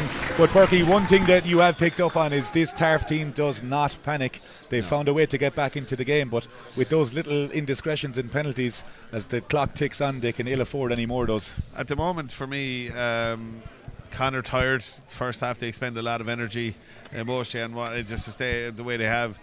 Clontarf have changed swung momentum, and if they can actually stop giving away penalties themselves and self-inflicting some of the errors they are, I think, you know, this is their purple patch, and they need to get down and spend some time in the Cork on half and even 22. And James Taylor, the stoppage in play is not for an injury, as somebody tried to get to grips with James Taylor's shorts and almost took them off him, so it's a quick change for Taylor at 10 as he's shielded by the... There's a lot of ladies rushing to the Cork dugout. Constitution. A few whistles from the right hand side here. But Berkey, in terms of messaging here from Tarf and Con... Didn't Donald O'Callaghan play for Cork Con as well? Another fella famously playing in his underpants. James Taylor returns to the field a bit more airy than he was. The first 11 or 12 minutes has been far from the free flow and stuff in the first half, but you do feel that there's been a momentum shift to Tarf. You know, who can capitalise? Can Con sustain this, or can Clontarf capitalise and put points on the board? Because then it's going to be a really interesting final 20. Yes, it will. Tarf have been limited with lineouts, but as we saw in the start of the second half, their maul in front of us here, 50 metres out, led to a try, but Jack Keller gets up in front of Ruan Byron, and it's a wonderful turnover, and there's a lot of space here as Keneally looks to have a go, squares and gives, and Connor moving the ball out the backs. Matty Bowen has it, tries to square and give, but it's a wonderful tackle there, and it's turned over by Tyke Bird, and Bird is on the move here, and Bird, as we said, has played a lot of rugby in open field at 15, playing at 13 on the outside. Josh Murphy, the ball at his feet, and Tony Ryan passes it on the inside. Oh, what a hit. It's a huge hit on Bulger there, the replacement there. Con all afternoon have been getting hard off the line there as Murphy met by both Duffy and Keller, but manages to steal a few yards. Keneally dives at the feet of the replacement, Declan Adamson. Referee Gaffigan says he's for me that's a very, very harsh penalty. The Cork-on tackling, John Ford, oh my God, what a hit. Duffy again, who's gotten through a mountain of work. Niall Keneally with another exceptional square chop tackle, and he gets trapped in there by the Tarf cleaners for me. Yeah, laws are the laws, it's a penalty to Tarf. It's really smart from Jared Bulger is what it is. Bulger knows exactly what he's doing. He's put his knee down on top of Keneally, he's stopped him from even attempting to roll away. It is a penalty then, you're correct. So no, it's there though, like an exceptional line-out steal from Jack Keller, a superb line-out operator. Danny Sheehan comes down, throws a spin past 10 metres, and then can't find themselves attacking on the tram. Unlucky for Matthew Bowen, didn't probably right decision to keep the ball in hand, but had to look after it a little bit more. Con struggling out to keep the ball and to get into the Clontarf half, a complete opposite to the first half. Yeah, we saw Adam Maher and James Taylor dictate how this game was played in the first half. They made all the right moves, they made all the right decisions, and they had so much ball. We saw Adam Maher's passing range and his ability, because there was plenty of Cork on ball. They've had barely a sniff of it in the second half so far. You're starting to see a lot more injuries. Kind of every time there's a whistle blown out, there's somebody down and banged out, rightfully so. It's colossal physicality out there. What we'll see here now though is two fresh backs going at it. I think Cork will try and attack him in the air first and foremost, as that's the best way to stop Maul, is to steal a line out. But then it's got to be Maldi's got to be top priority here. Luke Masters' jersey is actually blood soaked. Yeah. He's come up and sat into the bench. There's blood all over it. They really are giving it absolutely everything out there. Conor Kelly, Tarf 10.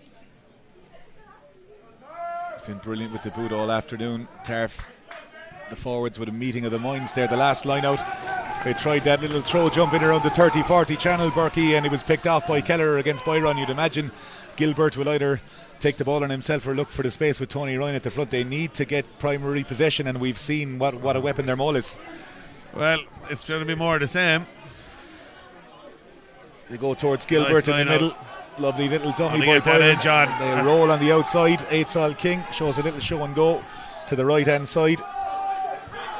Ford is spewed out of the maul, but Duffy doesn't have to change his bind there, as Tarf just about have the ball.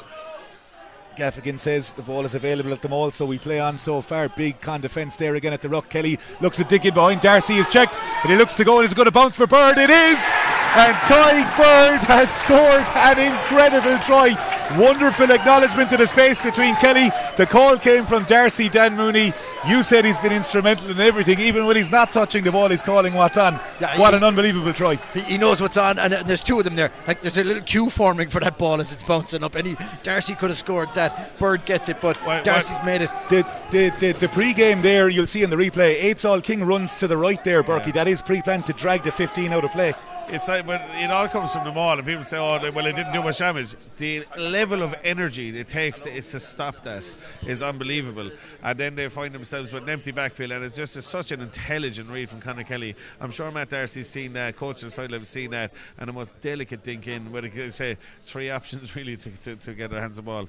Game on, and to be honest, momentum is very much with Clontarf at the moment. Kelly left-footed. Bowen puts him under pressure, but we are down to the slenderest of leads for Cork Constitution. 30 points to 29 here in Temple Hill in this Energia All-Ireland League Division 1A semi-final. It was 30 points to 27 in November in Castle Avenue. It was 27 points to 26 here in late January.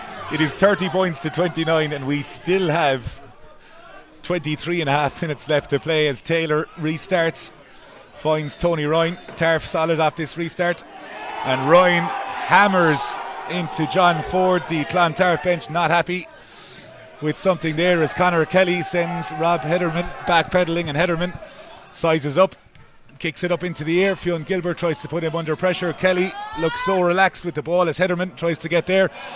And Kelly throws the ball, but it's in the hands of the outside centre O'Riordan, and Murphy tries to get on. Very blasé there by Kelly. There's hands on the heads from some of the Clontarf coaching staff as John Ford carries in there inside the 22. Mara finds Taylor. There's acres of space here for Matty Bowen on the outside, and it's thrown into the hands, and advantage is over. Aranzana King isn't over, Aranzana King with one in the hand. Little bit contentious, perhaps 1-1 there after one in the first half. Very uncharacteristic of the Conor Kelly to throw a pass that. Not that we don't encourage those offloads, but that was loose. A tired probably decision from Hederman there. Again, the tactic when the ball was kicked, though, Hederman, the first couple of steps are at a full sprint. Eat up as much ground back as you can, then make a decision to carry or kick. I have to say, Clontarf looked to be a lot fresher than Con. The pack looked to be blowing. Clontarf looked like they're ready to dig in here for the last 30 or so minutes. Yeah, Conor Kelly's, Hederman's done so well on that. He, as you say, he sprints up, he eats up that distance, he puts the big kick up, and the pressure he put, Conor Kelly catches that ball and doesn't expect to see Hederman standing directly in front of him. And because Hederman's made that ground, he's put pressure on Kelly, and the result is a badly thrown pass, and an advantage for a forward pass, and Cork Con get the field position that they want, all out of the work that Hederman's put in. As we head towards the final quarter of the game, Jack Murphy, brother of Ben, has been sent down to warm up. Eidsall Aranzana King to the left of our screen there looks to have suffered a bit of a bloody nose, but it will be interesting to see whether Murphy is a direct swap for Conor Kelly if and when it happens. But a welcome breather, Murphy, for both sides here as we head towards half time. As you say, they can't maintain the pace. I suppose in an attempt to maintain the pace, there's a lot of mistakes creeping into the game. Anytime the whistle is blown, there's bodies on the floor, just simply because of the physicality. The collision there between John Ford and Tony Ryan off that kickoff, like that's. That's on par with anything you're seeing at professional level. An unstoppable force meeting an immovable absolutely. object. I met John Ford's dad before the game. He asked me to pay him a compliment. Yeah. I won't. I'll remain professional. Sure, Burke will be. Out of curiosity, Burke, did his dad want the compliment, or was it about Ford? No, we're not here to pay compliments. On the resumption as we enter the final quarter of this absolutely incredible semi-final, Adam Maher will feed the ball. Taylor has Hederman directly behind him at 12 o'clock. Keneally is to his left, and they try and swing around, but referee Gaffigan not afraid to make the calls and has been consistent on that front. The scrum in this very position yielded a penalty and 3 points. A much better hit there from Cork on to that side. Their height was much better. It's still shifting down that the weight seems to be coming through the Con loose head and the Tarf loose head. Soroka off the park at the moment, but he reluctant to give the penalty that time. Probably a right call and a reset. I don't think anybody did anything illegal there. Sherburke laying down the law from the commentary position. No better man to do that, but interestingly, Taylor on the last time went with the swing with the scrum. He starts again with Heatherman at 12 o'clock behind him. He's got Daniel Hurley and Harry O'Riordan to his right, Niall Keneally and Matty Bowen to his left. A lot of space if on they the come inside. left there, he's asking a lot of Josh Murphy. There's a huge gap between Matt Darcy and Josh Murphy. They go in Keneally and they see Keneally just gets himself that. in that gap. Big shot by Byron, but the referee says it's forward and an unbelievable from Byron. But Berkey, interestingly, as you're saying that, if we see on the replay, Murphy at 9 is actually starting as an extra back rower there to get out to that space, but Byron showed incredible pace to get in and make that tackle, even though the pass was forward. Yeah, Josh Murphy did exceptionally well to get out and cover the space there, and he's defending first receiver, which is often the case, but there was a huge distance between him and Matt Darcy, and that's the hole that Keneally tried to put himself into, and lucky to be called back for a forward pass. I mean, I can't see it. We've looked at the replay. I can't see it. Where's the forward pass? None of that looked. That all seemed. I have to say, from forward. here, I didn't understand. I thought it was maybe a head collision, and the whistle went for. Owen Quilter in front of us here. The second row and back row lining up with Brendan Quinlan. Con emptying the bench. It has been hugely attritional here. They will have to wait until the next break and plays. Two very experienced players to bring in for the last 20 minutes. Murphy feeds the scrum again. It looked like Matt Darcy could take a carry, but referee Gaffigan says Tarf have the scrum, and Darragh Bulger gets up on the outside. The number 23 had a little look there and saw the arm go up in favour. Some of the Cork Constitution faithful not happy with that decision.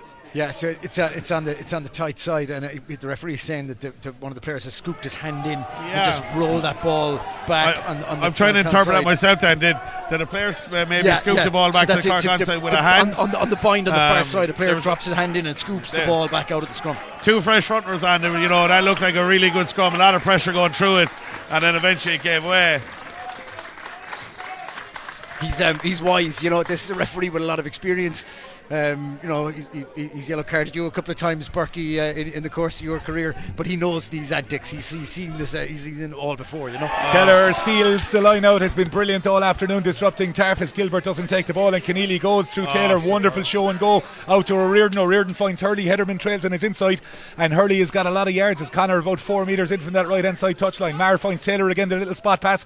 Keneally goes outside to Ford with a lovely step for a big man, and Maher is demonstrating with the ref. They go on the outside again. The replacement on the right hand side there,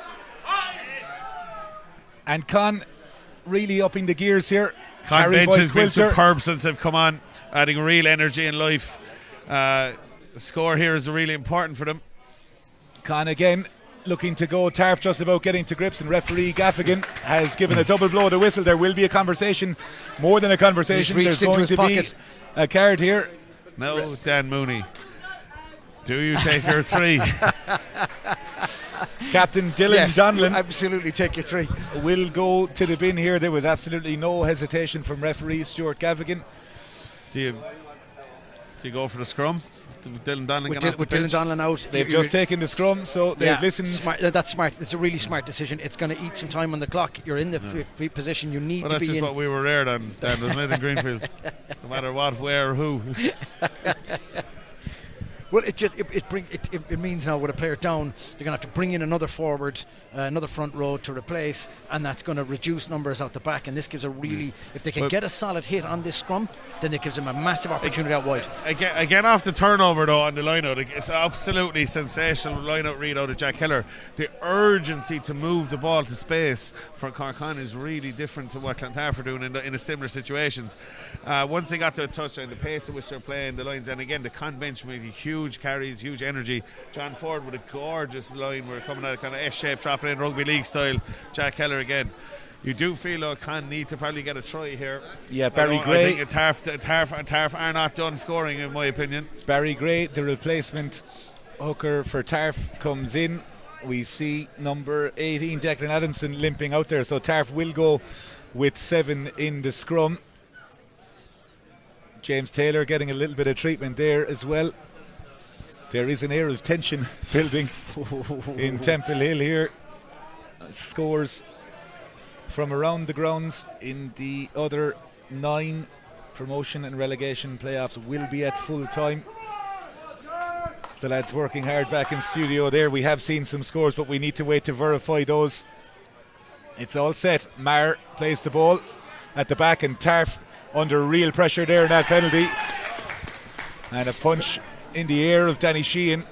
And we don't want to quite say, Berkey, that this looks ominous, but that scrum is a real statement from Con. They're a little far out for it to be a guaranteed penalty try. They're about, I'd say from my reckoning, they're about 8 or 9 metres out from the line.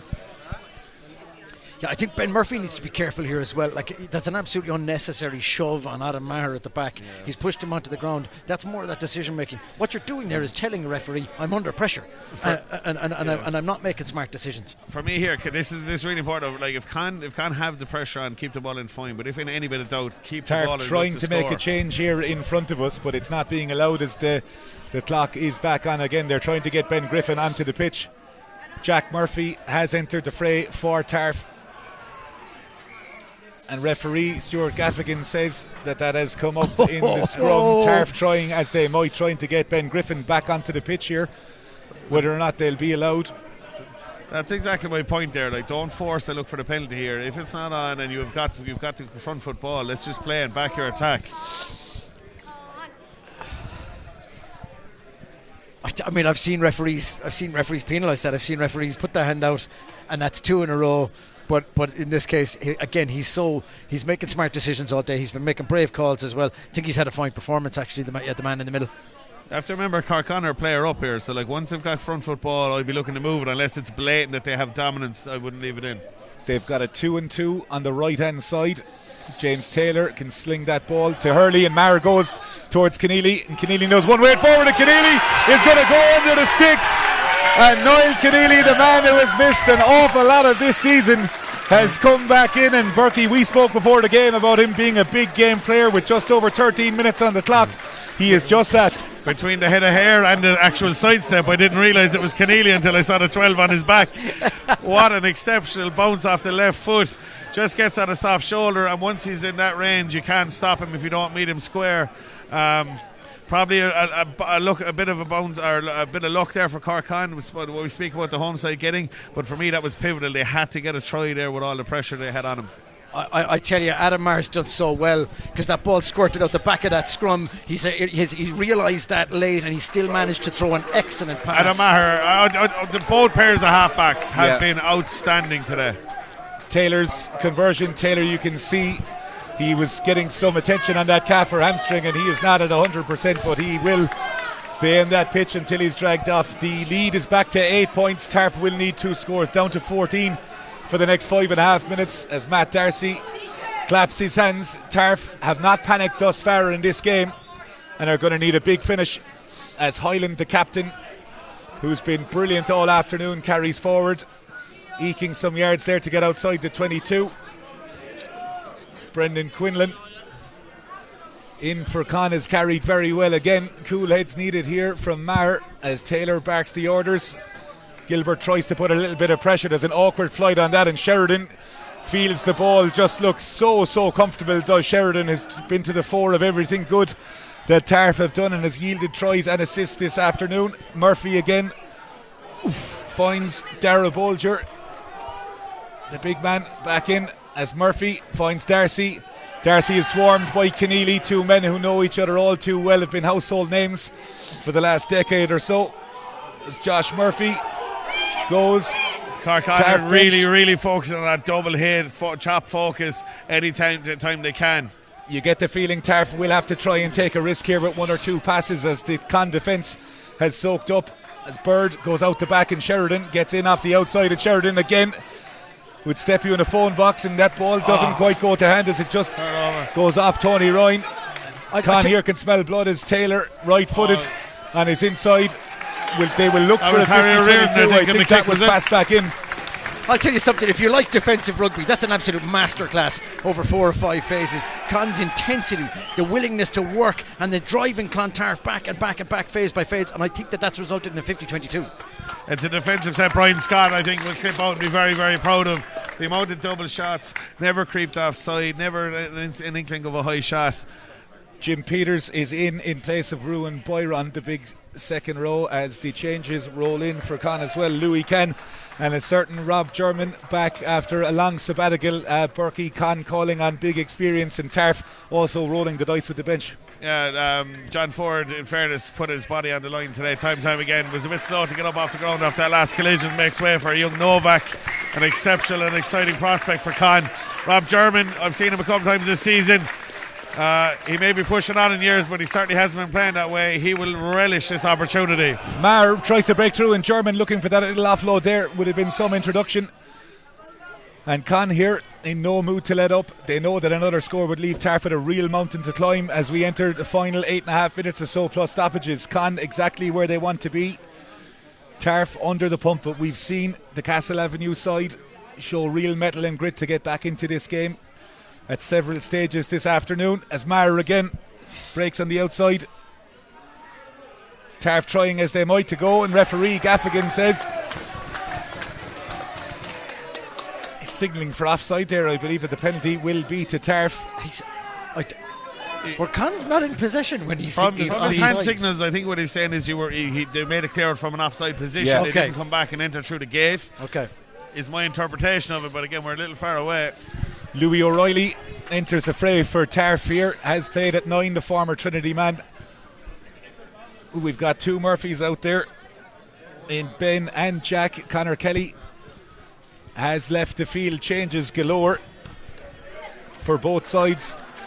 It's going to be not surprising. Both sides have pretty much emptied the bench, if not fully emptied the bench, because of the quality of the game, the physicality, the pace of it. It's been absolutely superb day Murphy so far. finds Darcy, and Maher tries to go, but he's swarmed on the outside by Hurley, and Matt Darcy again. He's going to need to find something from nothing, as Darcy is literally attacked by Owen Quilter. Tarf are going to have to zip it here. Tony Ryan does very well to hold the ball, so strong, the Wexford native. Danny Sheehan trying to go hard there. More of an effort on the ball. Murphy right-footed, that's not going to find touch here. Hederman. How good has Hederman been today, lads, on returning all those kicks?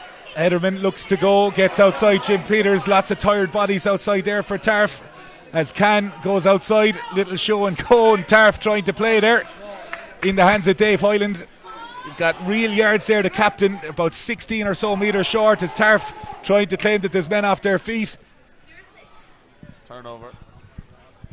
Con still have the ball through Danny Sheehan, but he's absolutely hammered back by Tarf. Still 54 or so seconds left on the bin. The captain still there. An air of silence actually falls over Temple Hill here. You can't take your eyes off it. it's breathless, like it really is. Ball looks to have gone forward there. It bounces off, and you get the feeling here, Dan Mooney, it's getting to the now or never stage for Tarf to get down and get a score. Yeah, but the thing is, we saw it in the first half with 2 tries out of absolutely nowhere. They can do it from anywhere in the park, and particularly the way Sheridan is playing. If he gets on that ball, he can get you something. Absolutely, like you're just looking for one of those set pieces to go to fall into place where everything goes right. I have to give compliments. You're talking about the bench has been emptied. Jack Keller with another ridiculously quality carry there a moment ago, as well as the work he's doing at lineout. Himself, Tony Ryan, Dave Hyland. These guys are 80-minute men, and the quality of work they get through in that 80 minutes is just extraordinary. They're real talisman for both sides. Fionn Gilbert the same. In fairness, they've gotten through a mountain of work today. Unbelievable. It has taken absolutely everything in the 19th Energia All-Ireland League game of the season. This has not disappointed. We knew it would be hammer and tongs. Clontarf 37, Cork 37, Clontarf 29, 4 tries apiece. The clock is a running clock on your screen at the moment. We will be at the discretion. We estimate there is around 8 or so minutes to go. And Ger Burke, that's a lifetime of rugby. Absolutely. And again, from a momentum thing, like Tarf looked when they got to a point behind that the game was theirs to go and win. The Cork bench, in fairness, has made a huge impact since, but it's going to be a nervy finish. A huge crowd here in Temple Hill this afternoon. Wonderful to see as Louis O'Reilly feeds the ball. Tony Ryan, early shove, takes it in, not showing any signs of panic. Free kick A free kick deep in the Clontarf 22 is far from a bad outcome for Cork. You imagine in some aspect they're going to get the ball back here, be it line out or just get ball kept in play. Ball in the hands of Jack Murphy, Ireland under 20. Out half, finds a decent touch, but Niall Keneally running in, you'd imagine, to tell his forwards to take their time with this line out. He's in a great hurry to tell everyone to slow down. Sheehan has the ball in hand. We saw the last line out go awry. There has been a lot of changes there. Jack Keller still in the middle of the line out. Jim Peters and Josh Murphy, the two middlemen, Fionn Gilbert and Tony Ryan, but they go towards Highland, the ever reliable at the front. And Con, happy enough to take the ball in at the front of them all. Take some time out. As it's well taken there. You can see the Clontarf ploy there, giving them the front and very nearly turning it over. Lamrak Darazat carries very well the open side. Quinlan, all the replacements, finds Keneally at first receiver. Harry O'Riordan again, Keneally's little dummy line there. Louis Can looks to go, the ruck becoming a bit difficult there as Hederman gets on the outside of Tyg Bird. Hederman's been brilliant. Rob German, a winner with Con. As Matty Bowen looks to go, and Bowen electric with pace. It's like a second wind kind of got, and it's phenomenal to watch. Murphy hammers into Jack Keller. Bowen feeling the pace, Murphy also feeling the pace. Why wouldn't you? It has been unbelievably attritional as we enter the final stages of the game. Maher tries to second guess Keneally, but Niall Keneally gets on the outside, finds Rob German. Big link-up play there. Referee Gaffigan has the hand out. Con looking for it, and Con really in the groove here and look like they are set and have 1 foot in next week's final on Sunday. Still plenty of rugby to play here as Quilter goes over the head. Hyland picks it off his laces, and what a pass. And Aaron Zana King has been brilliant at estimating outside. We'll give Dave Hyland the benefit out there that he knew he had advantage. I love the freedom that obviously has been encouraged by the Cork coach staff. That you're seeing Rob German and Matthew Bowen do that regularly throughout the season. Get in, have a snipe around the pillar area, pick and go, put the bigger forwards under pressure and try and defend them. It's exceptional rugby out of Con, a different piece of play there. Mark O'Sullivan and Declan Adamson re-enter the fray. Sorry, Dan. No, I was just going to say the way that the Tarf have arranged themselves defensively, and that's what Con are playing, is what's in front of them defensively. So every time we've seen Maher make a snipe earlier in the game, it's because he's seen this blitz defence come up on the first phase, and he's gone, well, if you're going to rush up like that, then there's a little bit of space for me to run into. And Louis Kahn, since coming on, has done the exact same thing. He sees that blitz come up and he goes, right, I'll go this way, and now that expression of keeping defences honest, that's very much what's going on from those scrum halves. There has been absolutely no hesitation from Con as to their decision. They will look for 3 points, and with Taylor having departed the field, we head towards Rob Hederman, no stranger to the tee himself. Hederman, right-footed, strikes through, and Con if that proves to be the pivotal score, fitting for me that Rob Hederman is the one to get it. He has been absolutely outstanding today. And Hederman's 3 points bring Con's tally for the afternoon to 40 points. Clontarf 11 points behind now. Would need something special to get back into this game. As we said, you have a running clock on your screen. There will be another 4 or 5 minutes in this game, so we're not quite done yet. As Murphy, high and hanging, Tarf need to get the ball back. As Jack Keller tries to get it back, Murphy slaps it back, and Tarf rumble forward. Not done yet. Louis O'Reilly finds Usinoff. O'Reilly again to Murphy. Murphy to Eidsall King. Bounces off the would-be tackle of Dave Hyland, but he's backed up again, and it's been a real feature of Cork Con's defence all afternoon to double up. And Ben Griffin linking with his replacement front row partner with offloads. Fionn Gilbert plays at 9. Tony Ryan has the ball in hand. Tarf aren't going out without a fight as O'Reilly goes towards Murphy. Murphy to Darcy, and Matty Bowen just knocks on. The Tarf bench remonstrating that looks like the right call here.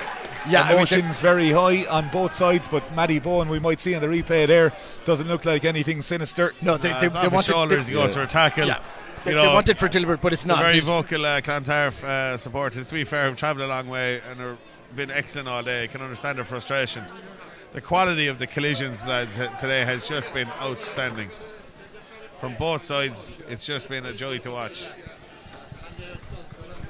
It has been an incredible afternoon here in Temple Hill, but fear not, the action will continue at 4:30 this afternoon in Lakelands. Back to the capital, the meeting of Terranure College and Lansdowne. You'll be in the capable hands of Stuart McAvoy and Jack O'Sullivan for that one, and there will undoubtedly be a raucous crowd for a late afternoon kickoff in Lakelands. The lunch absolutely packed to the rafters, but for now we may have a shandy for that one, lads. Clontarf have to throw caution into the wind.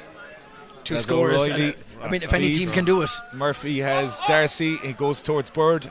Sheridan, the decoy, and Eitzall King can go. There's an opportunity here, and it's going to be the replacement, Fitzgerald. And Fitzgerald scores, and Tarf are going back to get set up here. And as we said, Con may have had one foot in that semi-final, but their feet are firmly on the ground here in Temple Hill, because they know with 81.5 minutes on the clock, the try there brings it to 40 points to 34 with a conversion to come. Regardless of where this goes, it is a one-score game. Depending on how much time is left, and we don't know, there was the possibility to bypass the conversion because they're going to need a try either way. May have been a smarter choice, but Tarf deciding that they're going to take the conversion here. Clontarf's ability to give themselves a lifeline is just remarkable, and their ability to punish you off set-piece strikes is just, it's at a professional level. Like, that is exceptional first phase strike score there. Murphy strikes well with the right foot, but that just trails off to the left-hand side, and in such a densely populated area to hear is very, very throw caution quiet. to the wind here and go for it from deep. I mean, they have to. You know, it's going to be a converted try. Like this is the only thing that's going to do it is a converted try, and so they just have to. Trying to lip read the officials here as to how much time is left, but I think we should just enjoy what final moments are absolutely gasping for air. What an attritional day. Hederman goes long, but this is going to bounce. It's in the hands of Tony Ryan, and we know he's going to go direct. Con going very hard towards that breakdown again. They've numbered off wrong here. Tarf have space and numbers. It's been attritional all afternoon, and Bird goes on the outside, and Sheridan absolutely hammered there. Not for the first by time Rob today German. For me. Tarf go to win the phase too late. Yeah, I mean, Dylan the Donlan options were there. Carries very well. Con try as they might are going, and there's the penalty that they so desired, and they're off on the move. It's a big run by the replacement, Louis O'Reilly. He had to go there, but the referee says there's no turnover from the penalty. There is hands on faces on the Cork Constitution bench on the right hand side. It's the same on the left hand side. An air of anticipation for Tarf. Great double shot from really Con. going hard defensively as Murphy is tasked with leading the charge from 10. Matt Darcy is absolutely hammered by Louis Can. Sporting a fine moustache all season is Louis Can. Be delighted to be back on the pitch as O'Reilly finds Murphy again, and Big Ben Griffin carries and gets a few vital yards there as Con going very hard after the breakdown, and they're using the space very, very well, and Darcy finds space, and it's Sheridan here on the move, and it's wonderful play by Tarf who venture into the Cork on half. There's been a very, very quiet vocal support from Cork on here, and it's understandable as Tarf the last throw, and they can go, and Tygor has it on the outside. Dylan Donlan, Eitzall King, the pass wasn't quite in front of him. Unbelievable. Eitzall King is on the move here. The captain Hyland tries to get to grip. 40 points to 34. We are well into stoppage time here as Josh Murphy in the second row finds yet another carry. Cleaned out by Gilbert. O'Reilly again to Murphy. Wonderful carry by Adamson. Again, the benches from both sides have been prolific. Both coaches backing all 23 players here in this Energia All-Ireland League semi-final, and the knock on the outside. Rob German has. It looks like Con have the ball in play. Tarf doing all they can to try and turn the ball over, and the referee Gaffigan says there's a knock on, has a little look at the watch, and for the first time since 2019 Cork Constitution will be in next week's decider, Sunday, April 28th. Dan Mooney This has been extraordinary, out of this world good. Sum up that second half in the 80 minutes Listen, for us. I'm not a religious man, but all the same, thank God for the AIL. That was absolutely outstanding rugby.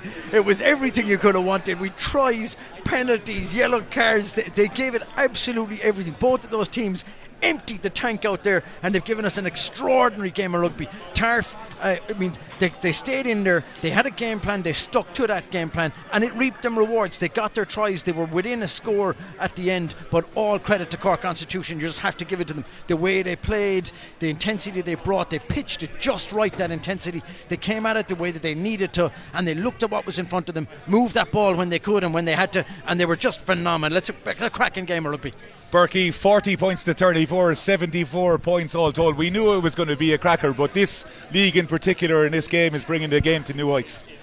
Yeah, look, for people like us that love the All-Ireland League, I'm just so glad that we got to, first of all, we got to comment in a game of that, but that it's been streamed for the country to see what quality this league has. You know, like that's just a tip of the iceberg of the quality of player and team that there is along length and breadth of the country. That was an exceptional game of rugby.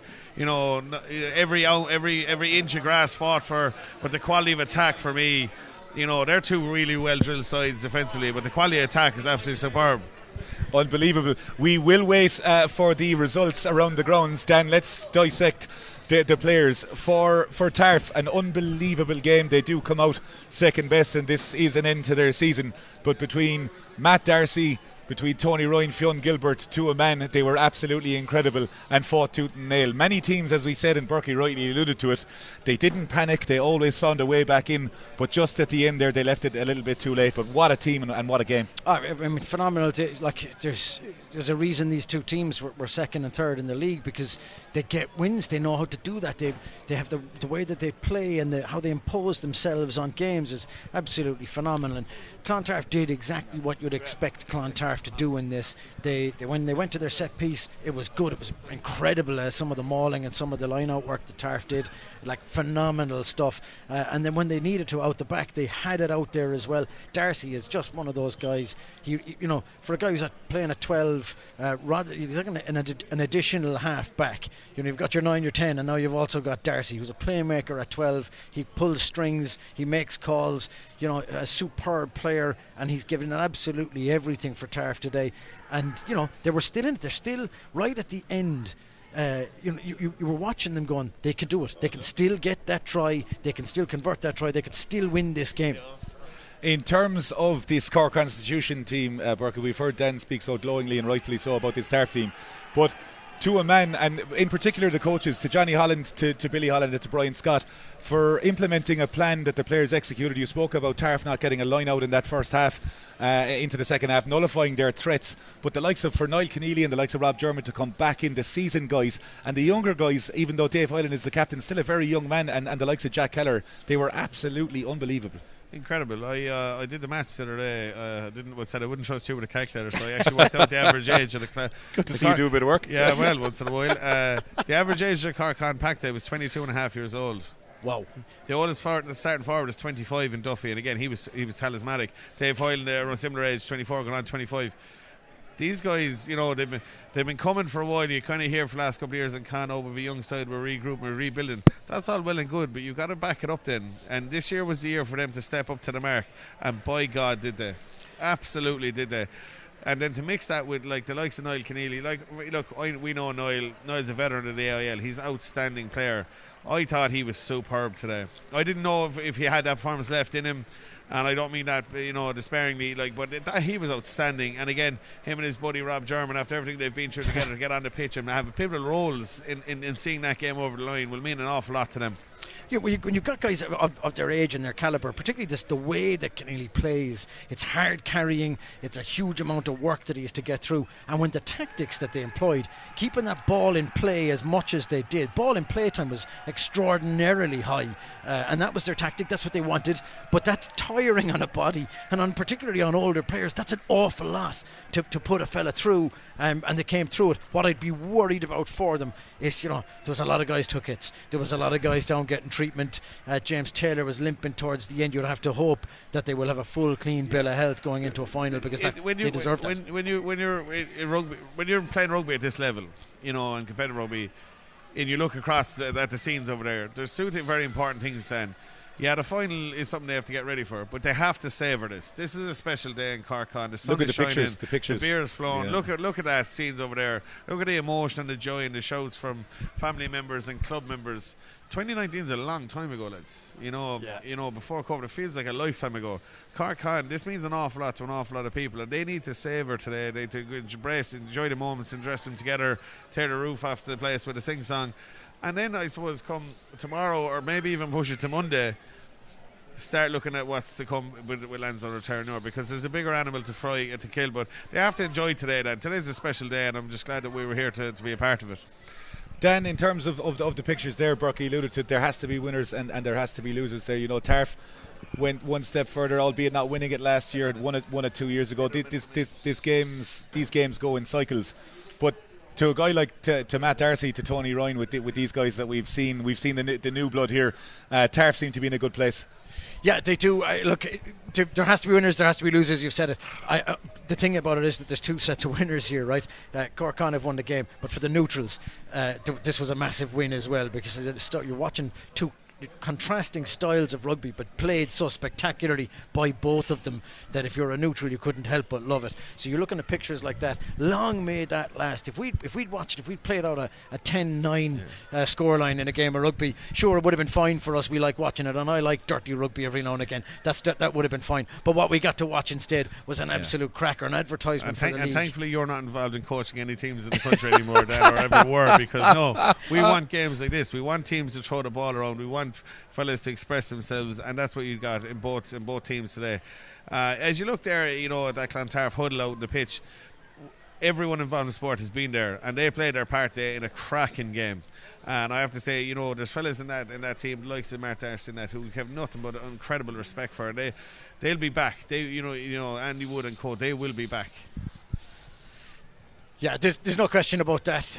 Like the way they play and the type of the style of rugby they do, what they bring, they'll be back in the top 4 next season again. There's no question about it. Like if you know, I put a bet on it now that they will be in a semi-final again next season. They're just that good. Indeed, but please gamble responsibly with whoever you're with. As we said on your screen, the Division 1A semi-finals, Cork Constitution will contest next Sunday's final at 4 p.m. kick-off live on TG Carr in the Viva Stadium. They will face the winners of Terranure College and Lansdowne. That's a 4:30 p.m. kick-off. Coverage is starting on Irish Rugby TV just around now. In the Division 1B promotion relegation playoff semi-finals, there have been some incredible results this afternoon. Next week's final will be we'll actually wait for the Division 1A, 1B. In Division 1B, in the 2A promotion playoff finals, Barnhall were 25 points to 23 winners over Cashel in Spafield. Adrian Flavin's side will contest the final next week, as they did last year against Queen's side. Derek Sufferin's men winning 59 points to 17 against Banbridge in Dublin. So Cashel and Banbridge bow out at the semi-final stage this season. Yeah, I mean, Barnhall and Queen's is going to be a dinging game of rugby. I would have put money on Cashel, to be honest. I know it was talked about on the podcast during the week that the pressure was on a little bit, but in the Division 1A relegation promotion playoff final, Garryowen won on the road 32 points to 21 against Old Wesley. But the result of the afternoon, Old Belvedere travelled to Limerick and have beaten Shannon 46 points to 8 on the back pitch in Thomond Park. So next week's final will have Garryowen against Old Belvedere. In Division 1A of the Energia All-Ireland League will have a new team next season, and an unbelievable win for the Ollie Campbell Park side, and the Dora Doyle side will be bidding to get back to Division 1A at the first time of asking. The home advantage is going to be massive for Garryowen in that game next week. They'll have it now because they were the higher seed. It's home advantage is hugely important in all these games then, and like even today, you know, Con got a lucky couple of bounces that, you know, the home team tends to get. In Division 2B and 2C for the right to play in Division 2B, B next season, 2A, excuse me. Dolphin were 42 points to 20 winners over Enniscorthy, a big win in Virgin Media Park. Galwegians were 40 points to 17 winners over Brough. So it will be Galwegians against Dolphin in that promotion relegation playoff final in Virgin Media Park next Saturday afternoon. Bows against Sligo is leading at the moment. That is a live score, 12 points to 11 in Annacotty. We will bring you the updates from that. But from myself, Darragh Frowley, from Dan Mooney and Ger Burke, it has been a privilege to bring you this afternoon's first semi-final in Division 1A of the Energia All-Ireland League. Many thanks to all the lads in Stream Sport, to Johnny and John Keogh who are down in Cork, and to the rest of the lads back in the studio. Many thanks. We implore you to tune in to Irish Rugby TV for the second semi-final of Terranure and Lansdowne, and enjoy the sunshine this evening.